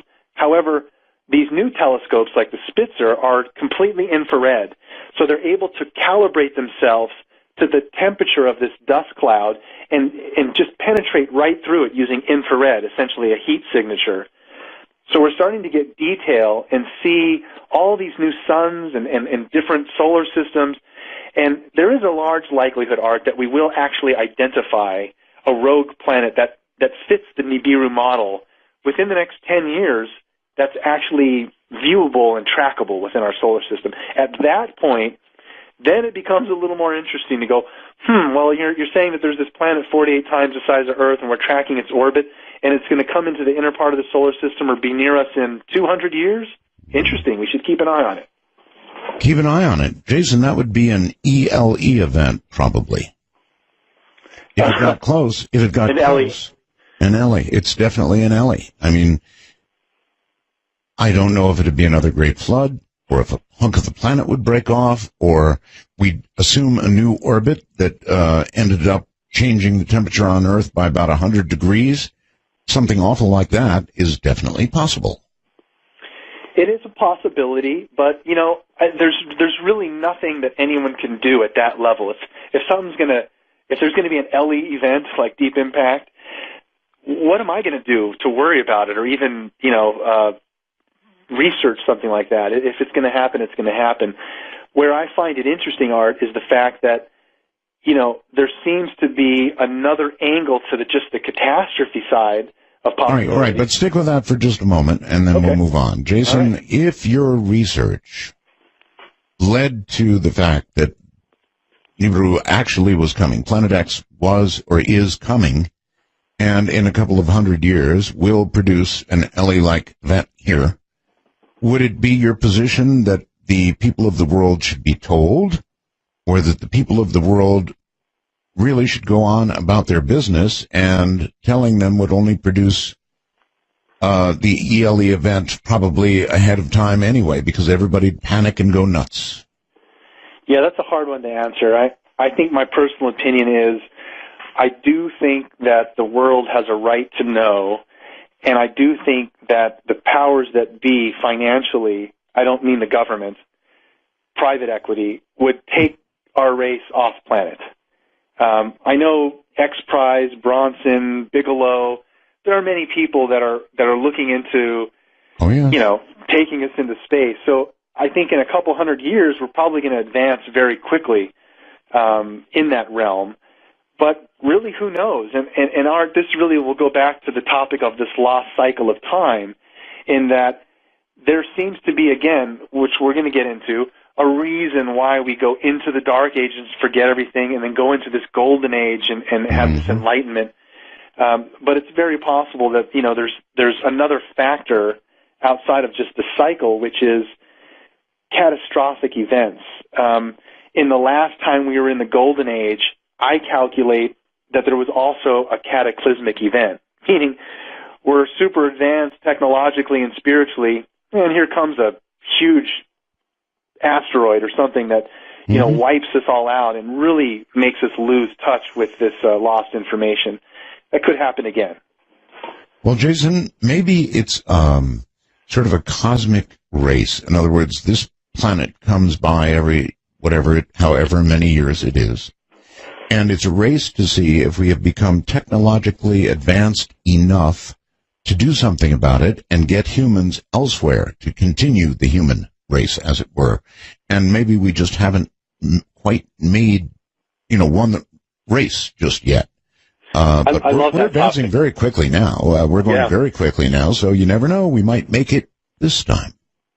Well, ever since, some of these, like presidents, like Reagan, giving his speech in front of the UN, about, isn't there already an extraterrestrial presence? I think it's really interesting that, within our lifetime, hopefully some of this knowledge will become more prevalent, and there does seem to be some type of desensitizing.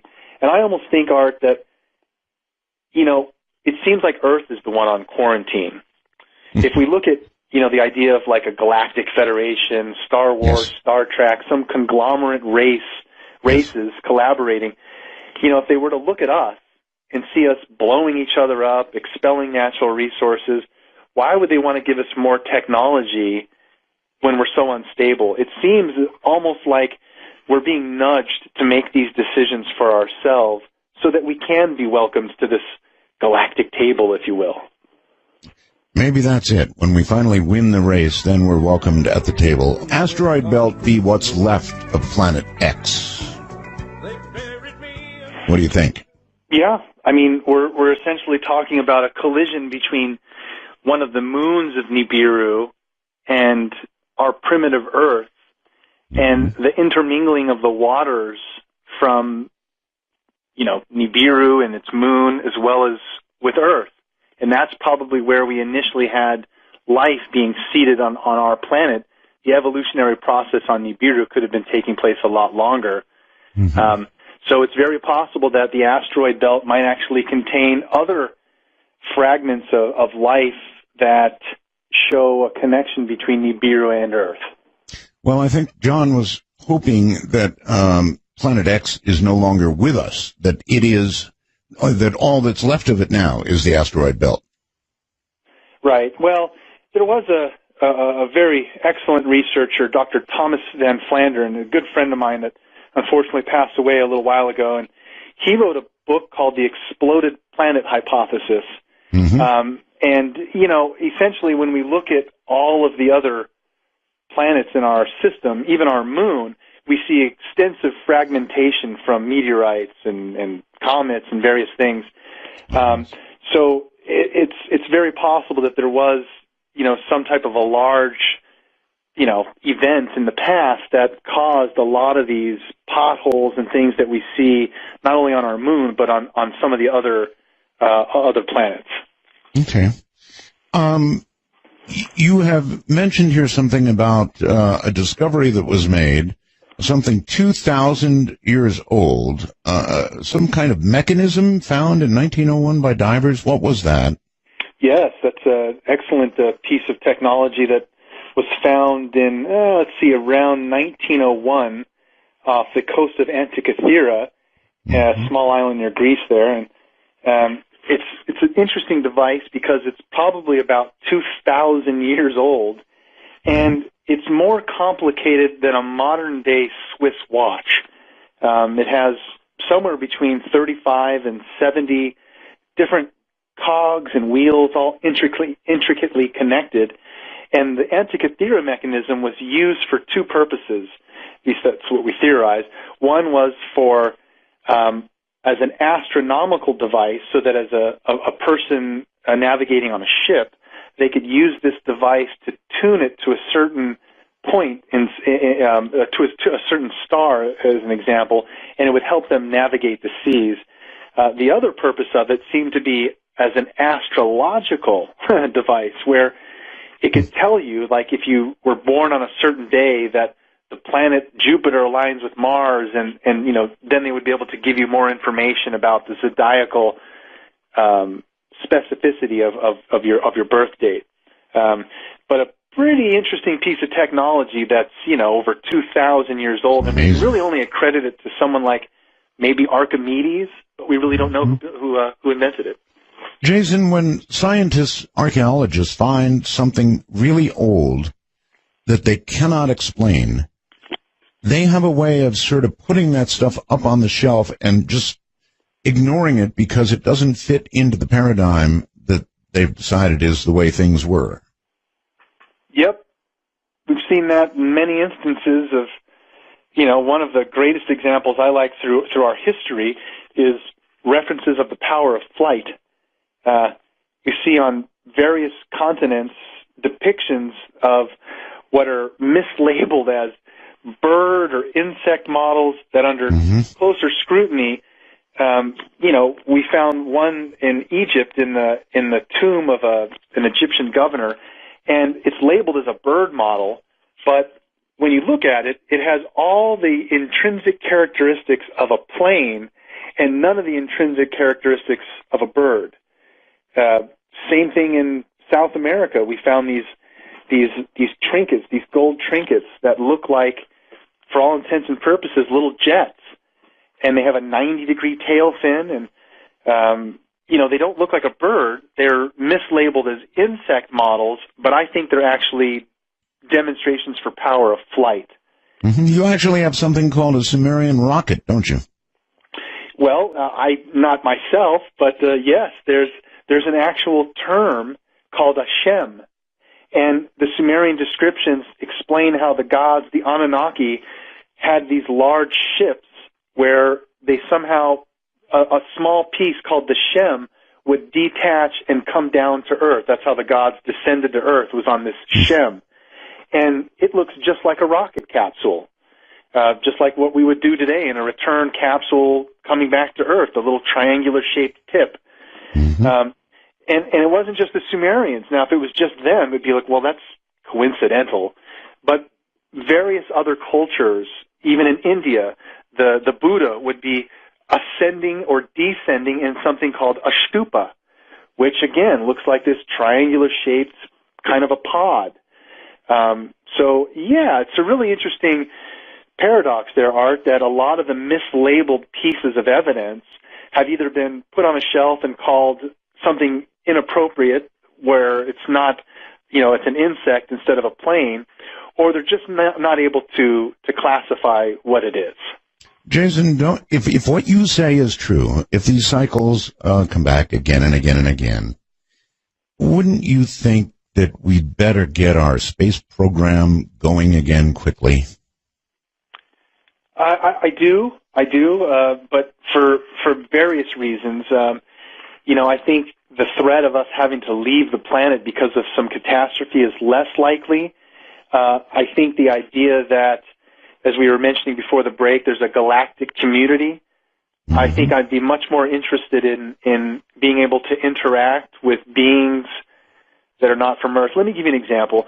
I love my pets, and they rely on me for everything. I feed them, I give them, their house, and I give them love.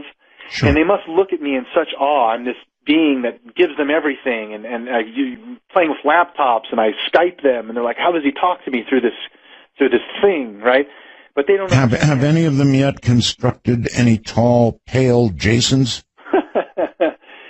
No, I need to look in the birdcage a little closer, but no, not that I'm aware of. Okay. But what's interesting, Art, is that this connection that I have with my animals, imagine how they must look at me in awe and reverence. They love me. Oh, yes. We as humans supposedly had some connection with something higher than us, where we identified that, wow, we understand our place. There are beings greater than us and expressed to us in ways greater than we can understand. And somehow we lost that. The ancients had it, and now we don't. And I long for that, Art. I think that might be part of our desensitizing is, there's good and bad. And I personally believe that we would like to reunite with these ancient gods. All these ancient cultures were told by their gods, we are coming back. But that's Jason, the question. do you think that with regard to your pets, that was something you said up there, your pets love you, as you mentioned. Mm-hmm. Do you think they love you enough that if you died and you were no longer feeding them, they wouldn't eat you? They wouldn't eat me. Yeah, in other words, the love that they felt for you would keep them from doing that. I think so. I mean, I wouldn't eat them. I jokingly call my birds, sometimes they smell like little chicken McNuggets, but I never eat them, I love them. And we see this in interesting relationships with animals here on Earth where a goat and a mountain lion are friends, or a bear and a dog. That's or, true. People who have had like actual lions as pets, then release them into the wild, come back 4 years later, and the lion runs out of the crowd and tackles the owner, remembering the bond, No, all of that is true. Nevertheless, I think that if they were starving, Jason, they'd chow down. That's well, I love them that much, Art, that if I'm dead and they need to feast on me, then hey, no problem, right? Okay. I guess that's how it is. Well, all of this is really fascinating, and there are so many people that believe this, Jason, and they believe it to the degree that they think it's about to happen again, that the cycle is about to commence. Well, let's get back on this topic of the cycle, because it's a really close thing to me that it's very esoteric to convey, but I think is immensely important for your audience to grasp, especially people who are interested in the idea of a NIBIRU and a Planet X. A couple of breaks ago, we started to talk about that there's 3 cycles of Earth, astronomical cycles. The first 2 we're aware of, and the third is a kicker. So the first one is we're spinning on our axis. This simple astronomical cycle of us spinning on our axis causes day and night. Now, we don't think about it, but when it gets dark, you lose consciousness and go to sleep because of an astronomical cycle, meaning that spin of day and night changing affects us. Cycle number 2 is we're going around the sun. And as we go around the sun, seasons change, winter, spring, summer, fall, animals migrate. There's a lot of things that happen simply because of us going around the sun. Well, there's a third cycle. All the ancients say that there's also another larger cycle, and we track it currently by calling it the precession of the equinox. And this cycle lasts 24,000 years. Lot larger. Yeah. But all the ancient cultures, like the Mayans, had these intricate calendars that were tracking this large cycle of time. And they very, very clearly said that just like the first 2, this third cycle has an effect on humanity. And I think that cause, or the effect, is we actually go into the dark ages and forget everything, and then go into the golden age and have this closeness with God. Now, what is causing this third cycle is the new science that I've been really latched onto and studying the last few years. There's an organization, is a business partner of mine, a gentleman named Walter Cruttenden, and he does a conference every year called CPAC. Now, Walter has all of the great people like Dr. Schock, John Anthony West, Robert Bouval, Carmen Bolter, various hard hitters that are looking at this the precession of the equinox model and starting to understand that, this is something that has been affecting us for a very long time. There's an interesting analogy, too, so that we can understand and put this into context. 24,000 years is a really long time. There's an insect that lives here on Earth called the mayfly, and it only lives for 24 hours. So if it's born on a cloudy day, another mayfly might come up to it and go, I've heard these rumors of like sunshine and wind, but I've never seen it. It's a good point. It's a very good point. So it's very possible that we live such a short lifespan that we can't not consider the information being told to us, that there is a larger context and that it has an effect on us. That really is. It's a very good point. It's a really crushingly good point, Jason. Well, here's where it gets really interesting, Art. The latest science is saying that we're a binary solar system, two suns, and there seems to be a correlation between our binary orbit where when our suns are at their closest point to each other, we're in the golden age. When the suns are at their farthest points from each other, we're in the dark ages.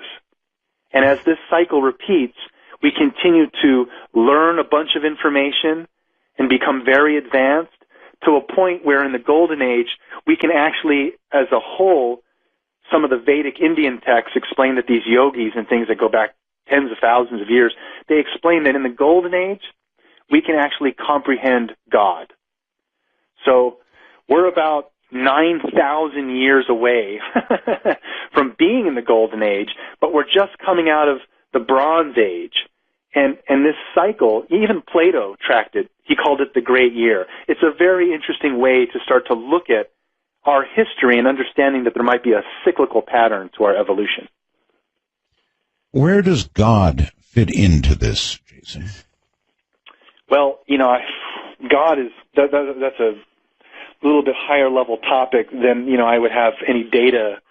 But I think... I know, but I just couldn't resist. I'm sorry. Yeah, that's fine. You mentioned God, and we're talking about these giant cycles, and I'm just wondering where God would fit in. I don't necessarily expect an answer, but... Well, I have an answer for you, but I think my answer is, again, relying on our current sciences available, as well as a little, slice of faith.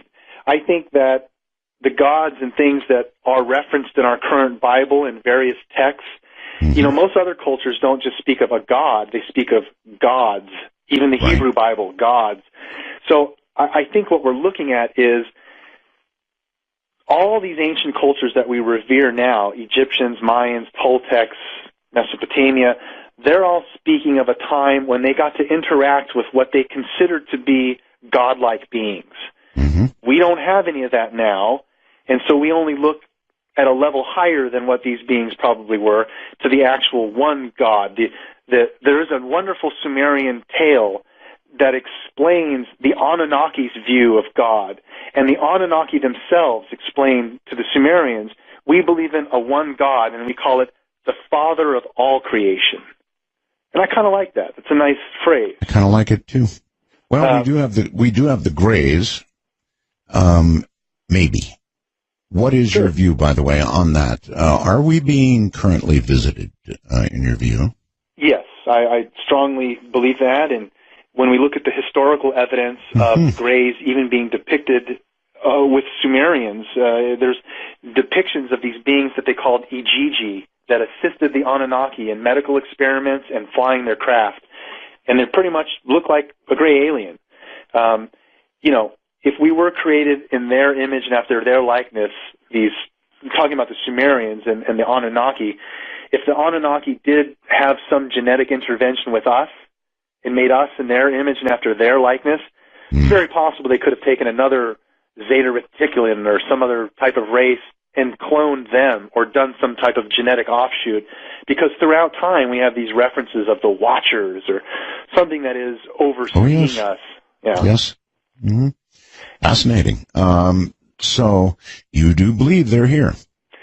Well, as I mentioned, Art, I feel more inclined to talk about this stuff with you than most hosts, but I don't ever really mention these other things on a lecture, but, because I stick to the ancient stuff. But I've I'm very intimate as far as friendships with people like Dr. Lear, Steve Neal, Whitley Strieber, not so well, but well enough that we've been through things, and I have been aware of people who have these circumstances in their life, whether it be alien abduction or removing implants or studying this phenomenon firsthand. Without a doubt, there is something happening now, and there has been for a long time. But as I mentioned, it's a little bit more difficult to get into some of these current topics without, there is a lot. Well, I guess it's reasonable to ask. I mean, do you think that they're monitoring their work?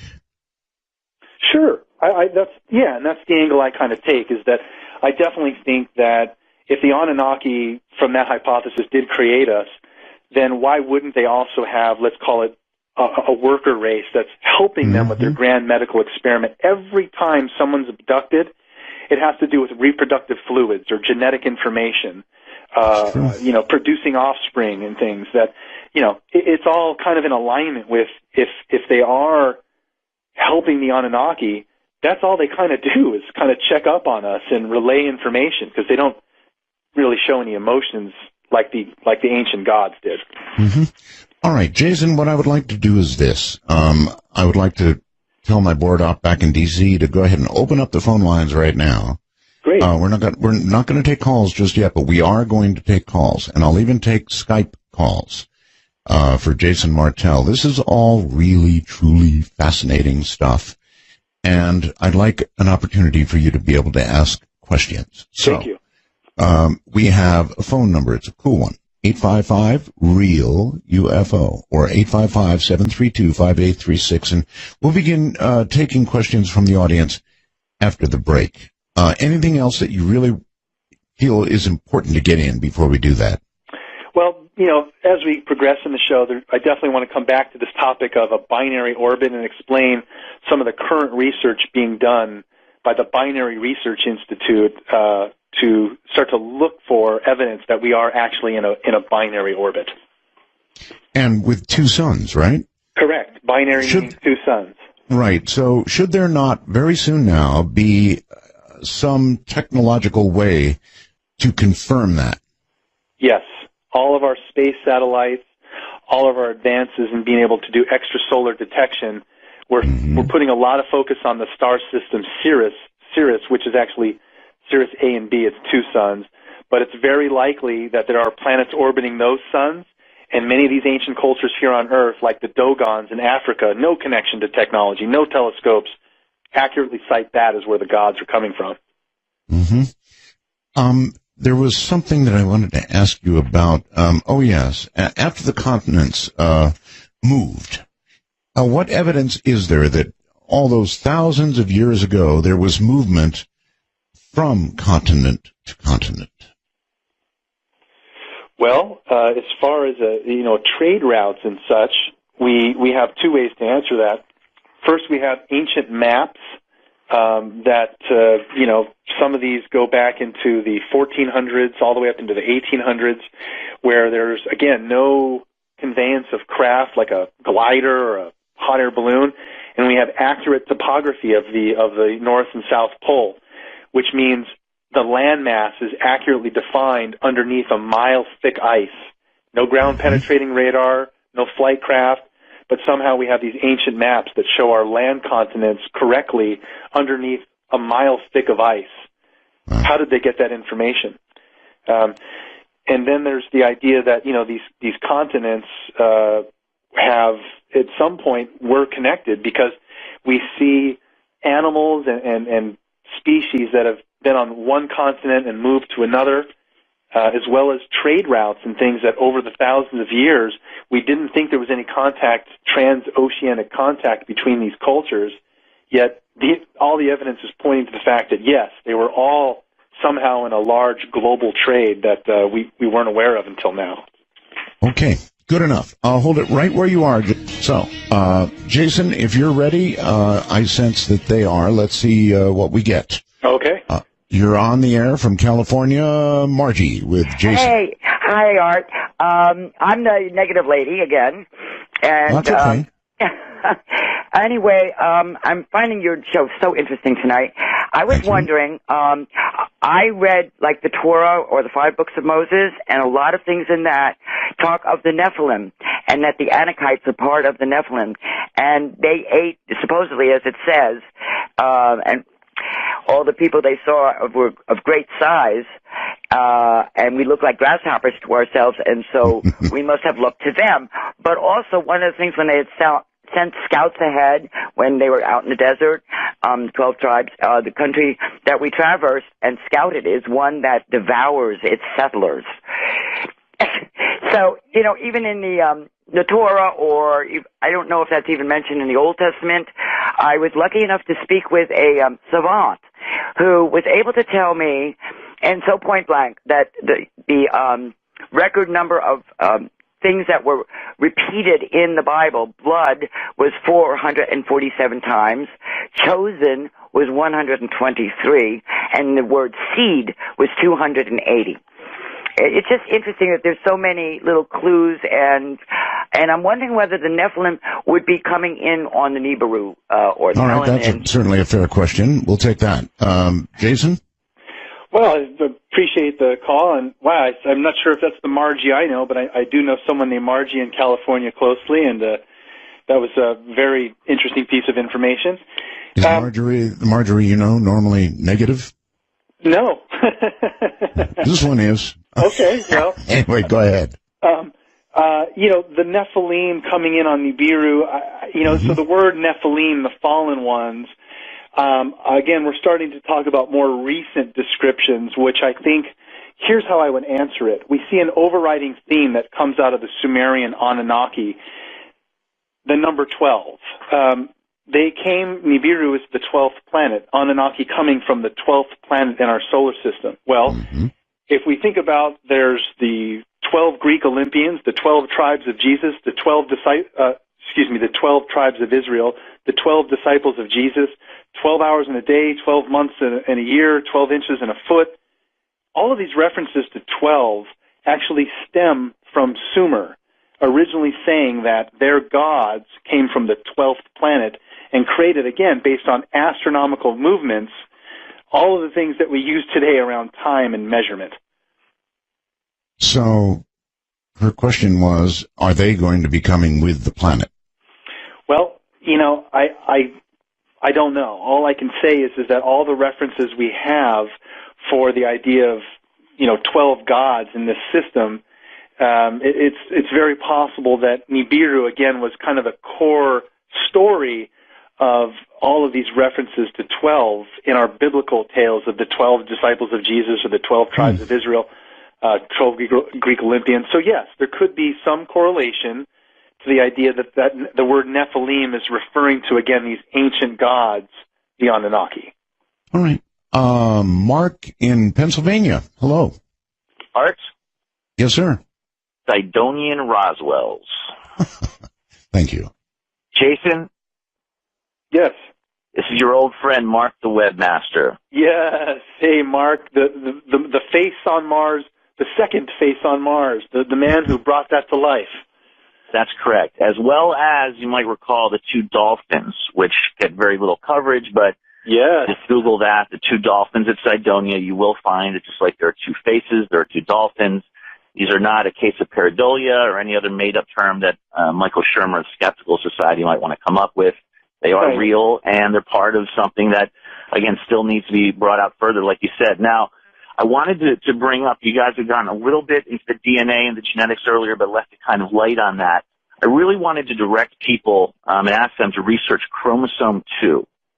Now, what this is, as you know, all the other major primates all have 48 chromosomes, and the humans have 46. In other words, we went from 24 pairs to 23, and yet somehow lost a chromosome.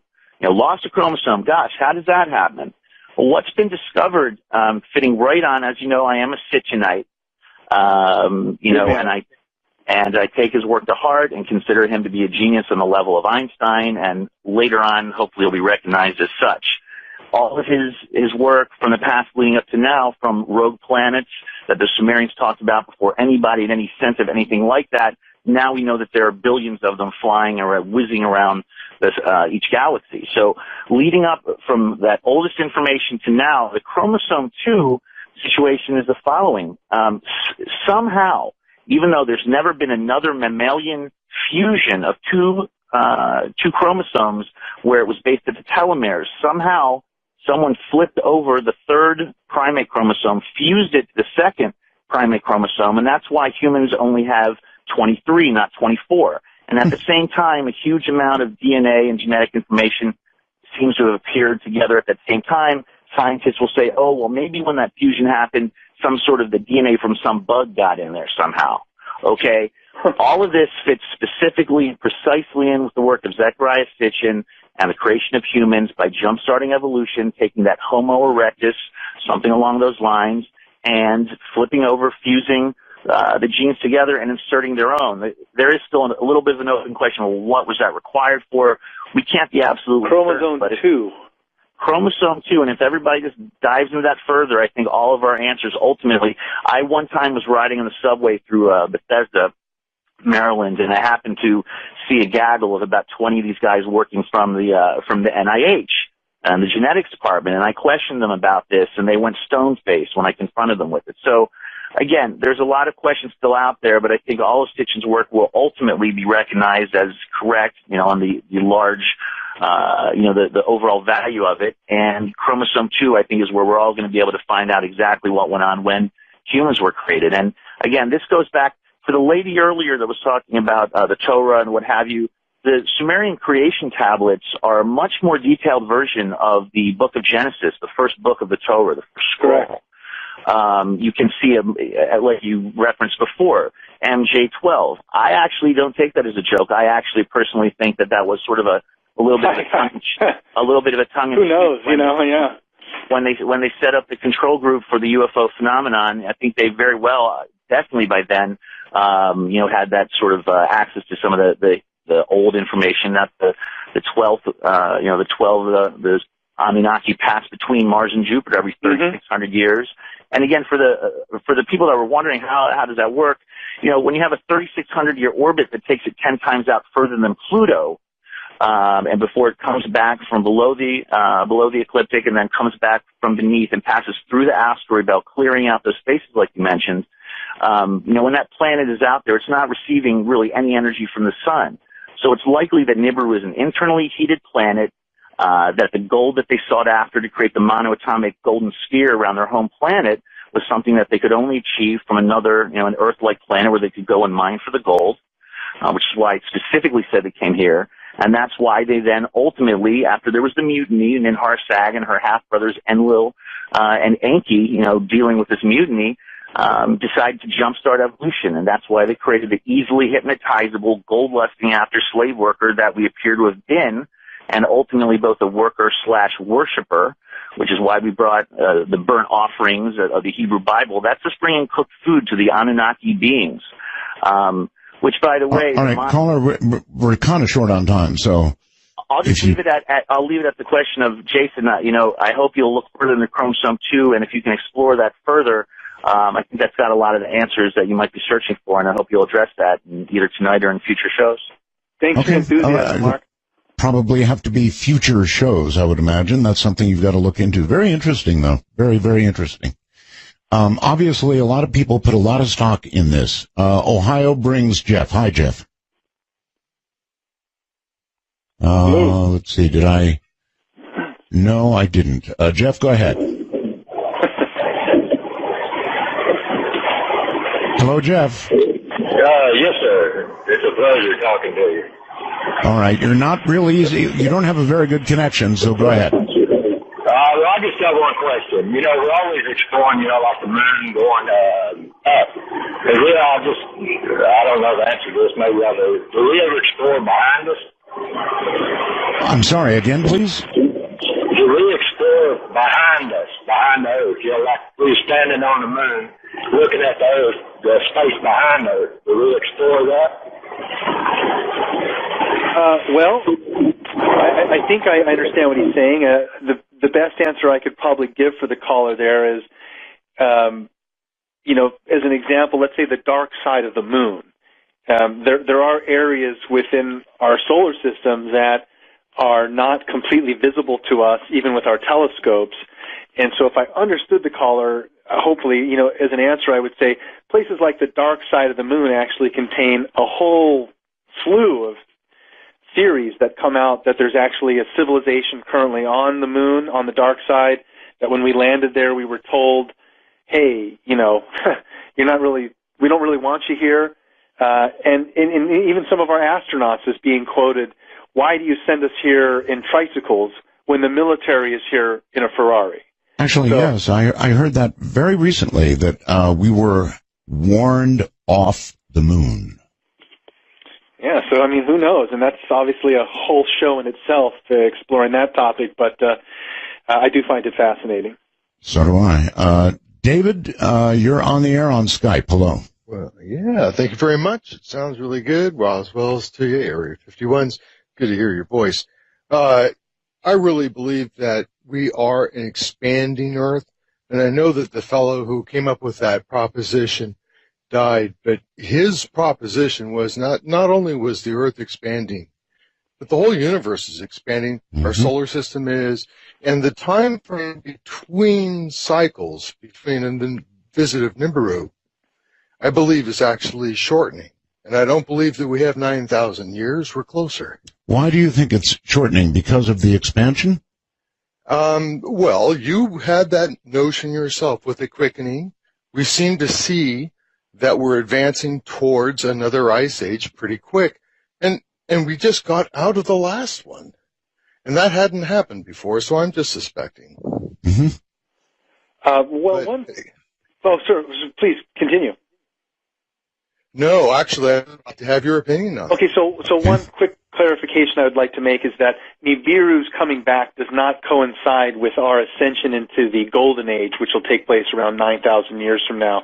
Nibiru returning is probably going to happen around, I think it's 2190 or something like that. It's not very far away as far as Sitchin's calculations. And forgive me if I'm wrong on that exact number, but it's actually not that far off, maybe a few hundred years. But what's going to happen when this planet passes by us next, that would be hard to speculate on.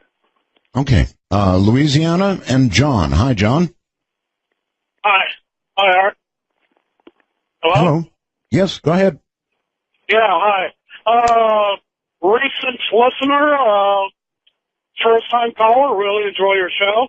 Thank you. And Jason, I really enjoy your show and the History Channel also. Sweet, thank you. Anyway, my question is, you mentioned the global power grid that the pyramids could be part of, and the Mayan, Incan, Egyptian pyramids may have been part of. Now, has anyone ever drawn lines between all these locations to see if any kind of pattern emerges?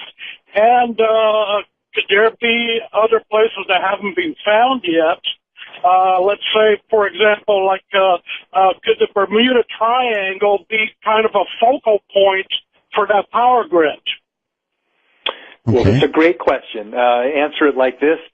The geodetic sites like Stonehenge and Giza is actually on the exact center point of our landmass.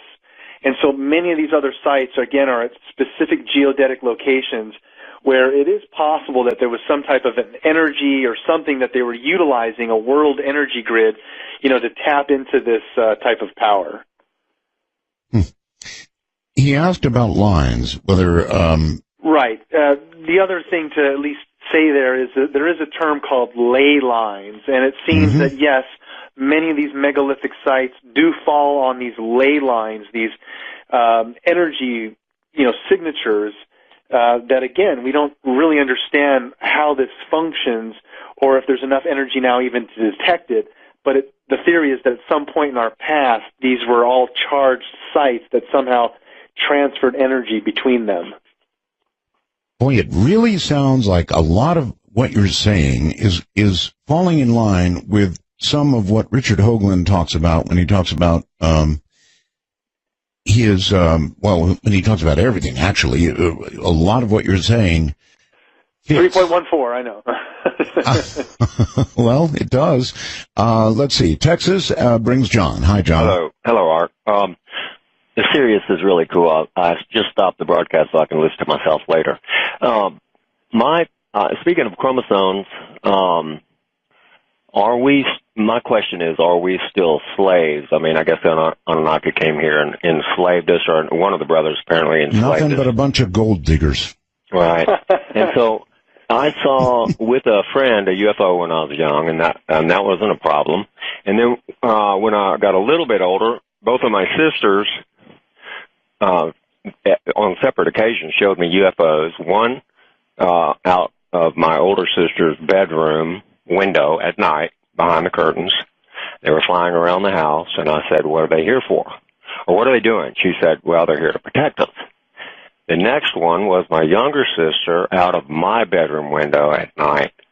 And this relates, how does this relate to Jason's? Well, okay, it has to do with slavery. Okay, speaking of chromosomes, because nothing happened to me, and how did my sisters know to point out these UFOs? Well, I actually love the caller's comment and question, and I'd answer it this way. There's an excellent 12-hour miniseries by Steven Spielberg called Taken, and it shows the involvement, and even Art's obviously a playoff in there with driving around in his trailer with the genetic little girl, which I'm sure you're familiar with. But Taken is an excellent series that shows these lineages, the lineage track through an abduction channel. And who knows? But, I mean, I think something like Taken is an excellent documentary that sheds light into that type of a question. Because, to be fair, it wasn't a documentary. Okay. It was actually fiction, right? You're right. I shouldn't use... I use the word documentary loosely because they used tangible references like you. Oh, they did. Okay. And a trilateral symbol on the clothing of some of the people, and Wackenhut security. The point is, certain things in our media, and I think Taken, to answer your question, is an interesting topic into why I might be lying in bed and I would get abducted, but not my fiancée. Not that I get abducted, but my point is that sometimes it's very genetically selective. Even outside of our family unit, they might want the child rather than the mother. I don't know why, but it is a very interesting question. Okay. Montana brings Bud. Hi, Bud. Howdy. How you doing tonight? Fine. Well, I was just kind of wondering because, I'm a big fan of Art, and I'm a big fan of Jason, and I'm a big fan of the program Ancient Aliens. But I'm big. Jason talked a little earlier about how different solar systems in the universes actually get closer to each other, and that gives us an ability to fly from one to the other as aliens go. And I was wondering, because I'm into this, like I was in Alaska when Hale-Bopp went by, and it was beautiful up there. I mean, wow. Did you guys see this? Did you read Discover magazine this month with this new comet that's coming in that they discovered about... Ison, you mean? You're talking about Ison? There's another comet coming in. Are you referring to Ison? And they said it left the Oort cloud. Sir? Yeah, can you hear me? Hello. Can you hear me? Hello. Are you talking about Ison? Yep. Okay. And it's going to be here next fall. Now, these comets have a gravitational effect on Earth is when they come by. You're right. So, they also have a static charge that affects our planet's electromagnetics. It's a really great point, sir.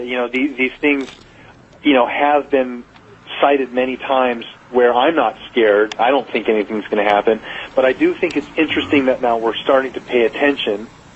And because they're the kind of like the clock. Yeah, they're like the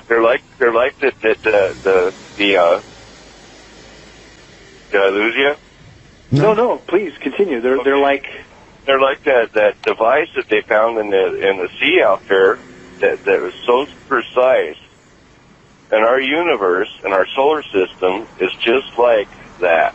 I mean, it's a big clock that just works like that. You know? Yeah. I've always thought that. And when you're on your show, Ancient Aliens and everything, when you're explaining this, I love it. You know, and I just wanted to, you know, just your thoughts on these comets coming in. I don't think anything's going to happen either as far as this comet, because they've already got it projected, and they ain't even going to be here till next fall. Actually, ISON will be the closest approach to the sun, I believe, in November. I think that's correct. At the end of November is what I've heard. Now, I know that comets have a pretty significant impact on the sun, and a lot of people believe that comets have a very significant relationship to our sun, and frequently when there's a comet around, you see an awful lot of activity on the sun, and I would like to point out that right now we have lots of activity on the sun. Any comments, Jason? Well, I think it's very interesting that comets in ancient times were always a precursor to some event or change. And, you know, there's also the idea that any large body moving through our solar system, whether it be a planet X or anything, those gravitational forces are at effect, so that there could be debris following any large object. So that, you know, if we were to start seeing a inflection of a lot of comets, maybe that's a precursor to something else, you know, headed this way. Okay, hold it right there. Let's go here. California, and Mike, hi. Hello, Art Bill. It's been a long time since I've heard you. Last time I was listening to you were on FM. You could probably tell me how many years ago that was, but I just recently got a vehicle with satellite radio and rediscovered you and been listening tonight. And, Jason, I've got a big question for you in regards to biblical prophecy. Okay. The accuracy of past biblical prophecy leading up to today and the way the world is today, and Revelation and its future biblical prophecy. Seems to me like somebody would have had to have an ability to travel through time to be as accurate as the Bible is and has been. I'm a born-again Christian, and I definitely believe that God created everything, the heavens and the earth, and that He is outside of time.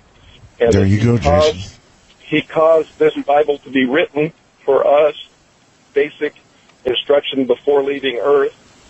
And I just wondered what your take on the future biblical prophecy about Jesus' return and the way that the world is going today is to me, it seems like it's very, very accurately predicted in the Bible.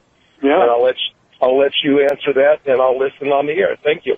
I think that Jason's, I'm going to say something. I think that Jason's take on things is not in opposition to the Bible, but rather he thinks that the Bible documents along with what he believes to be the way things happen. Right, Jason? Thank you, Art. Yes, I very much so, from the beginning of my interest, am trying to uphold the biblical veracity. Very much so. And that's where it started to get very interesting to me when I, find out about these things like the Anunnaki and the Sumerians. So, as far as the Bible being accurate and things coming in the future, I, too, as a young Christian, found things very interesting when I started to get a foothold into the field of ufology and just kind of tangentially noticed that things happening in the Middle East are escalating and have been. And I don't really know what any of that means from the biblical angle because, we're in a state of exponentially, speeding up. You're quickening, but I don't think that's necessarily a bad thing. So the biblical prophecy of the future is very hard to predict. But what I do is give analogies that hopefully shed light into, reality. Let's just say all of a sudden, over Wilshire Boulevard in Beverly Hills, these clouds emerge and this bright light spewing out of the clouds, and all of a sudden Jesus, a figure that looks like Jesus in white robes, is descending into the middle of the street. What would happen, right? People would freak out. And then our sciences would take over. We'd want to test the atmosphere around Jesus, the gas that he's ascending on. How's it holding him up? His cloth material, what is it made of, right? we would take that approach. We would want to use our sciences to go, I'm blinking twice, what's going on? Right. Nothing like that ever publicly happens or has in our lifetime. Now, all the ancients recorded these amazing events like that, so it's a very hard question to answer what's going to happen in the future. And the mention of time travel is the last piece I'd like to comment on. Philip Corso Jr., his book, and the understanding that we've been taking the Roswell craft back in time over and over and making it easier for us to reverse engineer.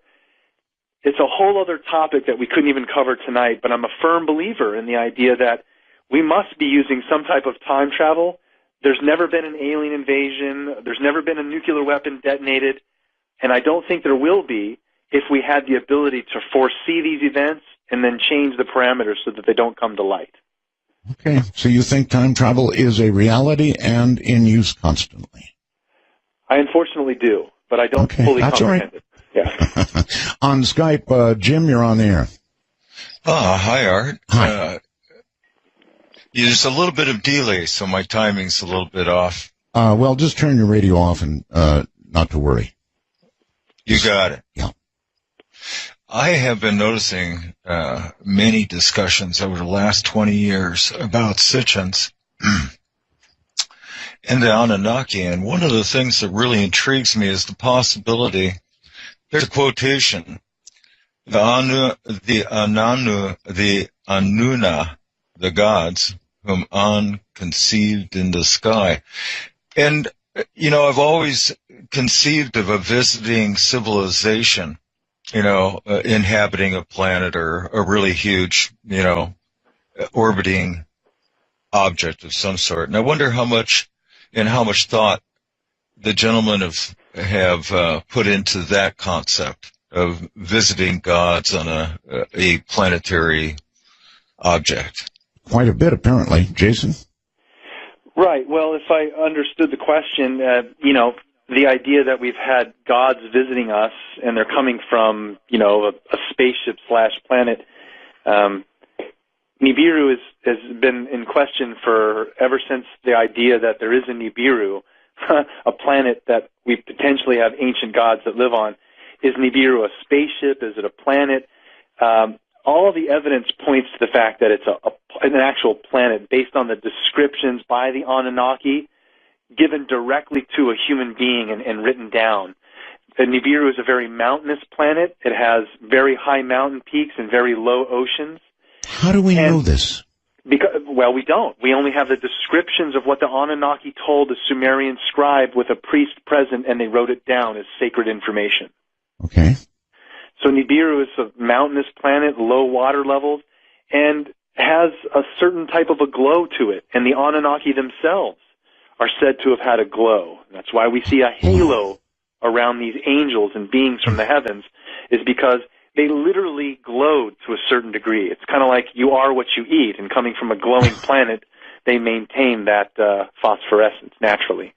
All right, let's go to North Carolina. And Benjamin, you're on the air with Jason Martell. Hi, I just had a question about the Egyptian pyramids. I've heard you talk about the pyramids on a couple different shows, and then also today. Is it possible that the Egyptians had such a large, strong army that this army built those pyramids for their pharaoh? Or is it well, that certainly would be the story. If you ask an Egyptian antiquities person, they would absolutely tell you that, yes, that is how it occurred. A lot of slave labor, the army, yes, like that.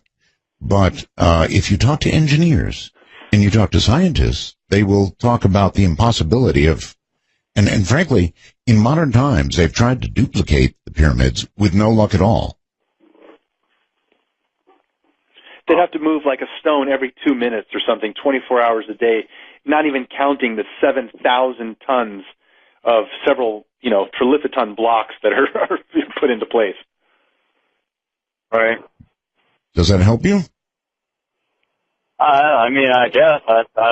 I've been kind of curious as to know how the Egyptian pyramids were put there also. Yeah, so are we. Thank you very much. Your best guess Jason, about how the pyramids got there? My best guess is that there was a lost culture here that could have been human or a hybrid. It's a reference to those beings I mentioned earlier that we see at Bada Valley in Indonesia, or the Moai heads in Rapa Nui, or the beings depicted at Göbekli Tepe. Right. These slender beings with the arms folded at the waist. It seems to be that there is a lost race or civilization that they were the ones that were doing all the vitrification of stone and building all these monuments accurately and perfectly. And then all the cultures that we now know of have retained that information as best they could. All right, to Canada, way up north, and Doug. Hi, Doug. Hello, Doug. Hey, how you doing tonight? Okay. Hey, Art. Hey, James. How you doing? The question I had was, how come most of them, I'm not sure, but Caucasians all have 2 chromosomes less than the Aboriginals over in Australia? Boy, I'd unfortunately have to bow out on that question and would just be giving you, information that I couldn't exactly relate to that exact question. So. Okay, because that was my question. I just want to know, because I was reading on the internet that the Aboriginals have 2 more chromosomes than the Caucasians. Gee, I wasn't aware of that. That's worth pursuing in terms of just knowledge. I'd like to know myself. Yeah. I thank you. And I know a caller earlier, my friend Mark, who, brought up chromosome 2. I don't know if that ties into that at all. But, again, our genetics, I think, the deeper we look in there, the further out we might realize we actually come from. You mentioned something earlier I've been curious about for a very long time, Jason, and that is so-called junk DNA. Right. I doubt that it's junk. I mean, whether it was God that laid it all out, or an alien, or whoever. We could be offending somebody by calling it junk. Right? Yeah, referring to it as junk DNA, probably, I guess I don't buy that. It means something. Yeah, it's kind of like your tonsils. It does something. We just don't know what it is. All right. To North Carolina again, and Les. Hi. Hey, Art. Many Roswells to you. Jason, according to your the best math available, where would Planet X be coming from? And I'll take my answer off the air. Thank you guys. That's a really, really, really good question. If you were going to look in a direction, Jason, and you were directing a telescope to keep an eye out, where would you tell them to look? The southern skies. That's actually a great question because it ties into what I kind of wanted to touch on earlier, but hopefully for a future show we'll dive really deep into the whole idea of a Planet X and its current orbit because, everyone up to this point is plotting Planet X on an orbit that's just around our one sun. So if we think about the fact that we're binary, Planet X is probably, if it does exist, it's orbiting 2 suns. That's why it can go way out there and loop back around. There might be another gravitational field because of our second sun that causes it to swing back this way. Okay, just a basic question, Jason. Why can't we see the second sun? We can't see the second sun because we don't know where it is. Well, but a sun, by its nature, even if it's a red dwarf or not particularly bright, is bright compared to other objects, right? It is. It is, Art. It is. But when we flip on the telescope, there's like 2,000 suns and rogue planets floating around, and we don't know all of their trajectories. We choose and pick ones that are interesting to the scientific community and track it. But there's very large possibilities that we've already taken astronomical plates of the southern sky, and Planet X is in there, but we just don't know which one it is. Okay. All right. Let's go to California and Danny. Hi, Danny. Hi, Art. How are you? Fine. I just wanted to talk about maybe some of the other artifacts found that might support some of the strange buildings in Egypt, and just talk about a little bit more of some of the things that were found. Okay. Well, I'd like to make a comment then about Egypt, which is very interesting for our view of the past. There is a series anyone can rent or check out called the Pyramid Code. and it was produced by an awesome lady named Dr. Carmen Bolter. And what this shows in the Pyramid Code is the fact that the Egyptian culture, the earliest Egyptian cultures, existed in a matriarchal state, where we're now in a patriarchal state. What this means is there was a time in the earliest Egyptian dynasties where they were in complete harmony with nature. There was a balance between male and female, and it wasn't this male-dominated society that we have today. And so a lot of the a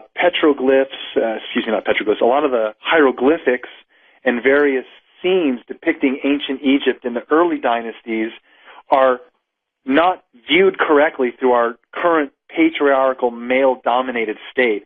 If we could understand the context of ancient Egypt where there was more of a balance, there are things that we just don't understand. And let me give you one little example. We think we have 5 senses. The Egyptians, the early Egyptians, believed in 360 senses. And somehow the pineal gland and various other glands within us are like muscles. And over thousands or maybe just hundreds of years, we've not exercised those muscles, and they've shrunk down to 5 senses. But it appears the ancient Egyptians could literally stand in front of you and just size you up and know things about you far beyond what we understand today. Okay. To Canada and Dave. Hi, Dave. Many Roswell's, Art. Hi. Hi. I was sort of wondering, Jason sort of mentioned, I guess he sort of already answered the question in a way, but, you know, like you see these representations of, like, space shuttle-looking things and airplanes, and then you have the astronauts, you know, with the helmets almost looking. Rockets, light bulbs, lots of stuff, yeah. Yeah. So, I don't want to start another show. Well, actually, that'd be great, but, do you suppose that the military maybe has like, say, back in the 60s or something, has some sort of time travel technology where the space men that we know today could possibly be what they saw back then? Like that they might have traveled to the past? What a fascinating question. That's a good one. What a truly fascinating question. Thank you. Yes, they did draw these things that we have today. So could that be a function of time travel? Something they observed from perhaps our relatively recent future? Yeah. I mean, in other words, by the time we create time travel, some of these things would be seen back then because we caused it to occur. Jason? Well, a lot of the theories, too, around some of the descriptions of, you know, the grays as an example, it's some people hypothesize that on our evolutionary track of going into space, we'd use less of our limbs and more of our cerebral, and so we might actually evolve into a state of looking like a gray. And so that's why they're coming back and messing with us, is because that's us in the future, just thousands and thousands of years evolved into a space race. Not sure about that. But I do think it's an interesting idea to look at it from the idea that, yes, time travel, I do believe, is something that we have access to now. So why wouldn't we have also gone back into the past and flown around and done stuff? And yeah, I mean, if that's the case, it makes sense that ancient man very accurately was depicting us using conveyances of flight with some type of time travel device slapped on the wing or something, you know? Could be. Brandon in Canada. Hello? Brandon, hello.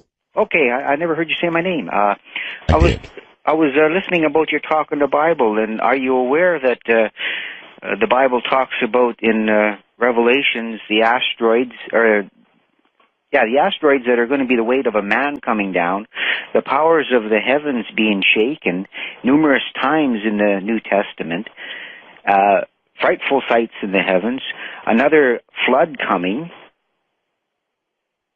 Well, that would be the return of X. Yeah, that's what I'm saying. The Bible is full of, throughout it, that I've read, references to everything that you're talking about tonight. Right. Well, you know, the book of Revelations, Wormwood, Armageddon, there are various biblical terms that, yes, seem to tie into other cultures and even earlier versions of the tale. But as we get more clarity into the topic of Armageddon, I still, for me personally, don't fear or think that it's coming on its way, simply because of all the evidence that we're finding scientifically, like this larger cycle of time that lasts 24,000 years, and the ancients, like the Mayans and various other cultures, tracked it. We're only here for a speck of time, and I don't want to be too hubristic to think that within 100 years it's all going to go down. Okay.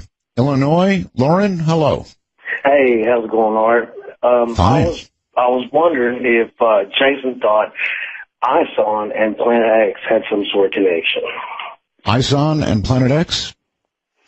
Yes, I think it's interesting that a lot of comets have a very similar elongated orbit, similar to what Planet X's orbit is, where it extends beyond our solar system and possibly passes through the Oort cloud, which is essentially another asteroid belt just billions of miles out there. So, whether it's Planet X or a comet, there could be, and there's science behind this, the term nemesis, someone can Google it, but there's research to show that the asteroid belt that's out there, the Oort cloud, could be maybe Planet X, or comets somehow dislodge debris from there and periodically bring them towards us. And that's possibly what could have killed the dinosaurs. Does the fact that ISON is now becoming visible and becoming close and will make a close pass to our sun, does that mean that X may be close?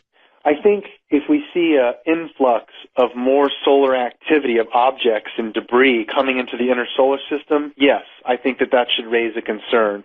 Because, if there is a large planet, it's going to have a lot of debris and comets that get stuck into its gravitational pull in front of it and behind it. And so my gut tells me that if we were to start to see more things being reported, then that might raise an eye for concern, or it could be that our near-Earth asteroid program is actually kicked into high gear and they're actually doing something now. Well, maybe, but we get an awful lot of reports, Jason, of that go about like this. Yesterday, astronomers tell us Earth had a very close encounter. Right. I know. And I hate that. I mean, yesterday, not good. So you think a lot of things like ISON. There was another comet, by the way, that blew up recently, a few days ago. And so we are getting quite a bit of this sort of thing. And you actually think it could indicate Planet X is somewhere nearby? Well, again, I don't think Planet X is nearby, from the simple point that our amateur astronomy community would be very astute at seeing something 4 to 8 times the size of Earth, let alone a comet. But I just think that if there was an influx of debris all of a sudden being noted hitting the sun and us, then we should look harder. That might raise an eye for concern. Yeah, yeah, we should look harder. All right, boy, a lot in Canada. Canada and Greg, hi. Yes, Roswell's to you both. Art, Jason. Thank you. I got a quick question. I'm curious about the pyramids, and could we not combine the technologies and find out if there's any? I was listening to their show the other day. EMPs, is it possible? Electromagnetic pulse. Yeah, the white noise, the recordings of the white noise in the Egyptian pyramids. Oh, huh. So you're saying, could we start to detect resonance? Has anybody tested that at all? Not that I'm aware of. I'm pretty sure that someone has, but that would probably be more in the realm of, ghosts and paranormal indications like that. So while I find it fascinating, it's not something that I've pursued or would be able to tell you a line of research. It would give information on how their language is and the accent and how it's spoken correctly, right? No? Again, we're talking about trying to detect dead people talking in these ancient sites. Yeah. Then yes, I guess it's possible, and that would be a very interesting piece to throw into the mix. Unfortunately, you know what would be really interesting, Jason? It would be interesting for some of these people who do EVPs to go to some of the kind of sites that we're talking about right now. Exactly. I think that's exactly what the caller is saying, and that is, it's a cool idea. But I'd have to throw out there that for me personally, it falls into the line of evidence like channeling aliens or psychic abilities. Unless I have, with our current sciences, a way to test it, I can't do anything with it other than find it fascinating. Hey, Giga Roswell's Art. Thank you. Okay. I want to ask Jason, the two civilizations that I never hear ever visited by aliens are Greece and Rome. It seems to always be non-European, non-Caucasian civilizations that got visited by the aliens and needed their help. And not the Greeks and Romans, even though their architecture is massively more advanced than anything the Egyptians or the Aztecs had, and they had things like the arch, which are massively more advanced than the pyramids. Great question. And, actually, there is a lot of influence in the Greco-Roman era, but what we see it through is mainly through art. Even in the Renaissance age, we see various depictions of UFOs and flying shields and things that are put into the artwork. And really, when we talk about Greek and Roman mythologies, it's always around 12 gods, which is exactly what the Sumerians talked about, their 12 gods, the gods coming from this 12th planet, and a whole systematical breakdown of time and measurement of 12 hours in a day, 12 inches in a foot, 12 in a dozen, the 12 zodiacal houses of the zodiac, breakdown of the heavens. All of that comes from Sumer, and I think is spidered out to other cultures like the Greeks and Romans picking it up as well. All right. Illinois and Dwayne. Hi, Dwayne. Hello? Hello? Diane, I'm sorry. that's okay. I had a question. If we're truly binary, as Jason believes, is that what's causing the effect? And what effect does that have on the Earth? And is it possible that's the explanation for some of the catastrophic things we're having and the warming of the planet and that kind of thing? It's a good question, Diane, and I think all of them are connected to some degree, but how I'd answer it is this idea that there's this larger cycle of time based on a binary orbit is very interesting because anyone can even study things like in the Vedic ancient texts, they called it the yugas. A good friend of mine, Walter Cruttenden, who runs this thing called the Binary Research Institute. It's another thing you can Google, the Binary Research Institute. But there's a good amount of data that shows there could be a very interesting connection between our binary orbit and that when the suns are at their closest, we seem to be here on Earth. Maybe it's because of the energies of the sun or it's something we don't understand. We're very highly evolved. When the suns are at their farthest point, we seem to be in the dark ages. There is a lot of good research to suggest that this is the cause of why we have a rise and fall of civilizations here on Earth is because of this connection with our binary orbit. Okay, like I said, I was just wondering if this is, how they're saying global warming and all this. Could that be explained? Because how the moon affects tides, could the sun also affect the Earth in other ways? You understand what I'm asking? I think I understand what you're saying, and there's a lot of people out there that look at like spots on various planets and see like an upwelling of energy and think that there's a connection or various planets are heating up. I don't know what that could be other than maybe it's because our suns possibly are they're on their way being closer together, and there's this buildup of energy that's already starting to take place, and it's going to continue to expedite itself over the next few thousand years. All right. Gene in Pennsylvania, you're on the air. Hey, I was just wondering what was your take on star seeds and, their whole ploy to be sent here to help the humanity transition into the new age. Okay, well, I definitely am a believer that there is a hybridization project to some degree, maybe with more than one alien species. I say that with a somewhat degree of confidence in that if you took this to a court of law, the amount of evidence to stack up in that people who have been abducted, creditable people too, claim to, around the world, have encounters aboard a spaceship where the woman clearly knows that the being has brought her a child that came from her, but it's not completely human. Over and over, there seems to be some type of intervention with us and alien species to interbreed us. Who knows for why? I couldn't even tell you. Okay. Ron in Colorado, you're on the air with Jason Martell. Hi, Art. It's great to hear your voice again after all these years. Thank you. You're welcome. My question is, whatever happened to Hale-Bopp? I know it came through. I watched it in the summer of '97, just as clear as a bell, with the two wings, and it did bear a striking resemblance to the glyph of Nibiru that was in Sitchin's books, and I read them all.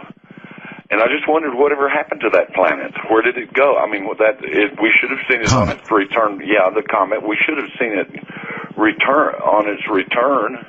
I think it's got a longer return time than that, I believe. Right. Jason, Yeah, I think, sir, again, I'm not accurate, but I would say that Hale-Bopp's comet was similar to Nibiru in that it was very elongated and is probably not going to come around into the inner part of our solar system for a very long time. Let's say it's on a 3,600-year comparable orbit to Nibiru. Wow. You know, it might not be around for a long time, but I can't be extremely accurate to tell you exactly when that would be. But I know it has an elongated orbit, so it's probably going quite a distance out before it'll return. All right. Jesse in Utah. Hi there. Hey, how's it going, Art? Just fine. I was just curious. The Bible, a lot of stories in the Bible, they seem like fantasy, but when you add in sir, hold it. Turn your radio off, please. Sorry about that. When you add in the fact of extraterrestrial beings, the stories make a lot more sense. I was just curious if maybe chance is they just left out, aliens basically out of the Bible. Well, sir, I think it's just a different slant on the term alien or angel all throughout the Bible. Ezekiel seeing wheels within wheels, Elijah being taken up to heaven in a whirlwind, Moses on the mountain having this interaction with a burning bush and this energy source up there. I think what it is just a different interpretation of what we would today call alien. Back then, they simply used the term God. But I think this is all a factual case of what took place in the past, but they didn't understand a spaceship or a space shuttle, so they gave references to things around them, like a burning bush or a chariot in the sky. Okay, very quickly, Ron in Canada. Hi, it's a privilege to talk to you, Art. And thank you. Years ago, my wife and I went to Chichen Itza, and before they closed the pyramid, and I climbed to the top of Chichen Itza and spent about 45 minutes up there just observing the landscape and getting the feel of what it was like up there. And you couldn't help but feel and wonder what really went on there. Like, they had an observatory there, and on the top of the pyramid, there's the little tomb or the small room that was up there that was really insignificant to anybody who really didn't know much about Chichen Itza and the pyramid there and stuff. So I'm just all right, well, we'll have to hold it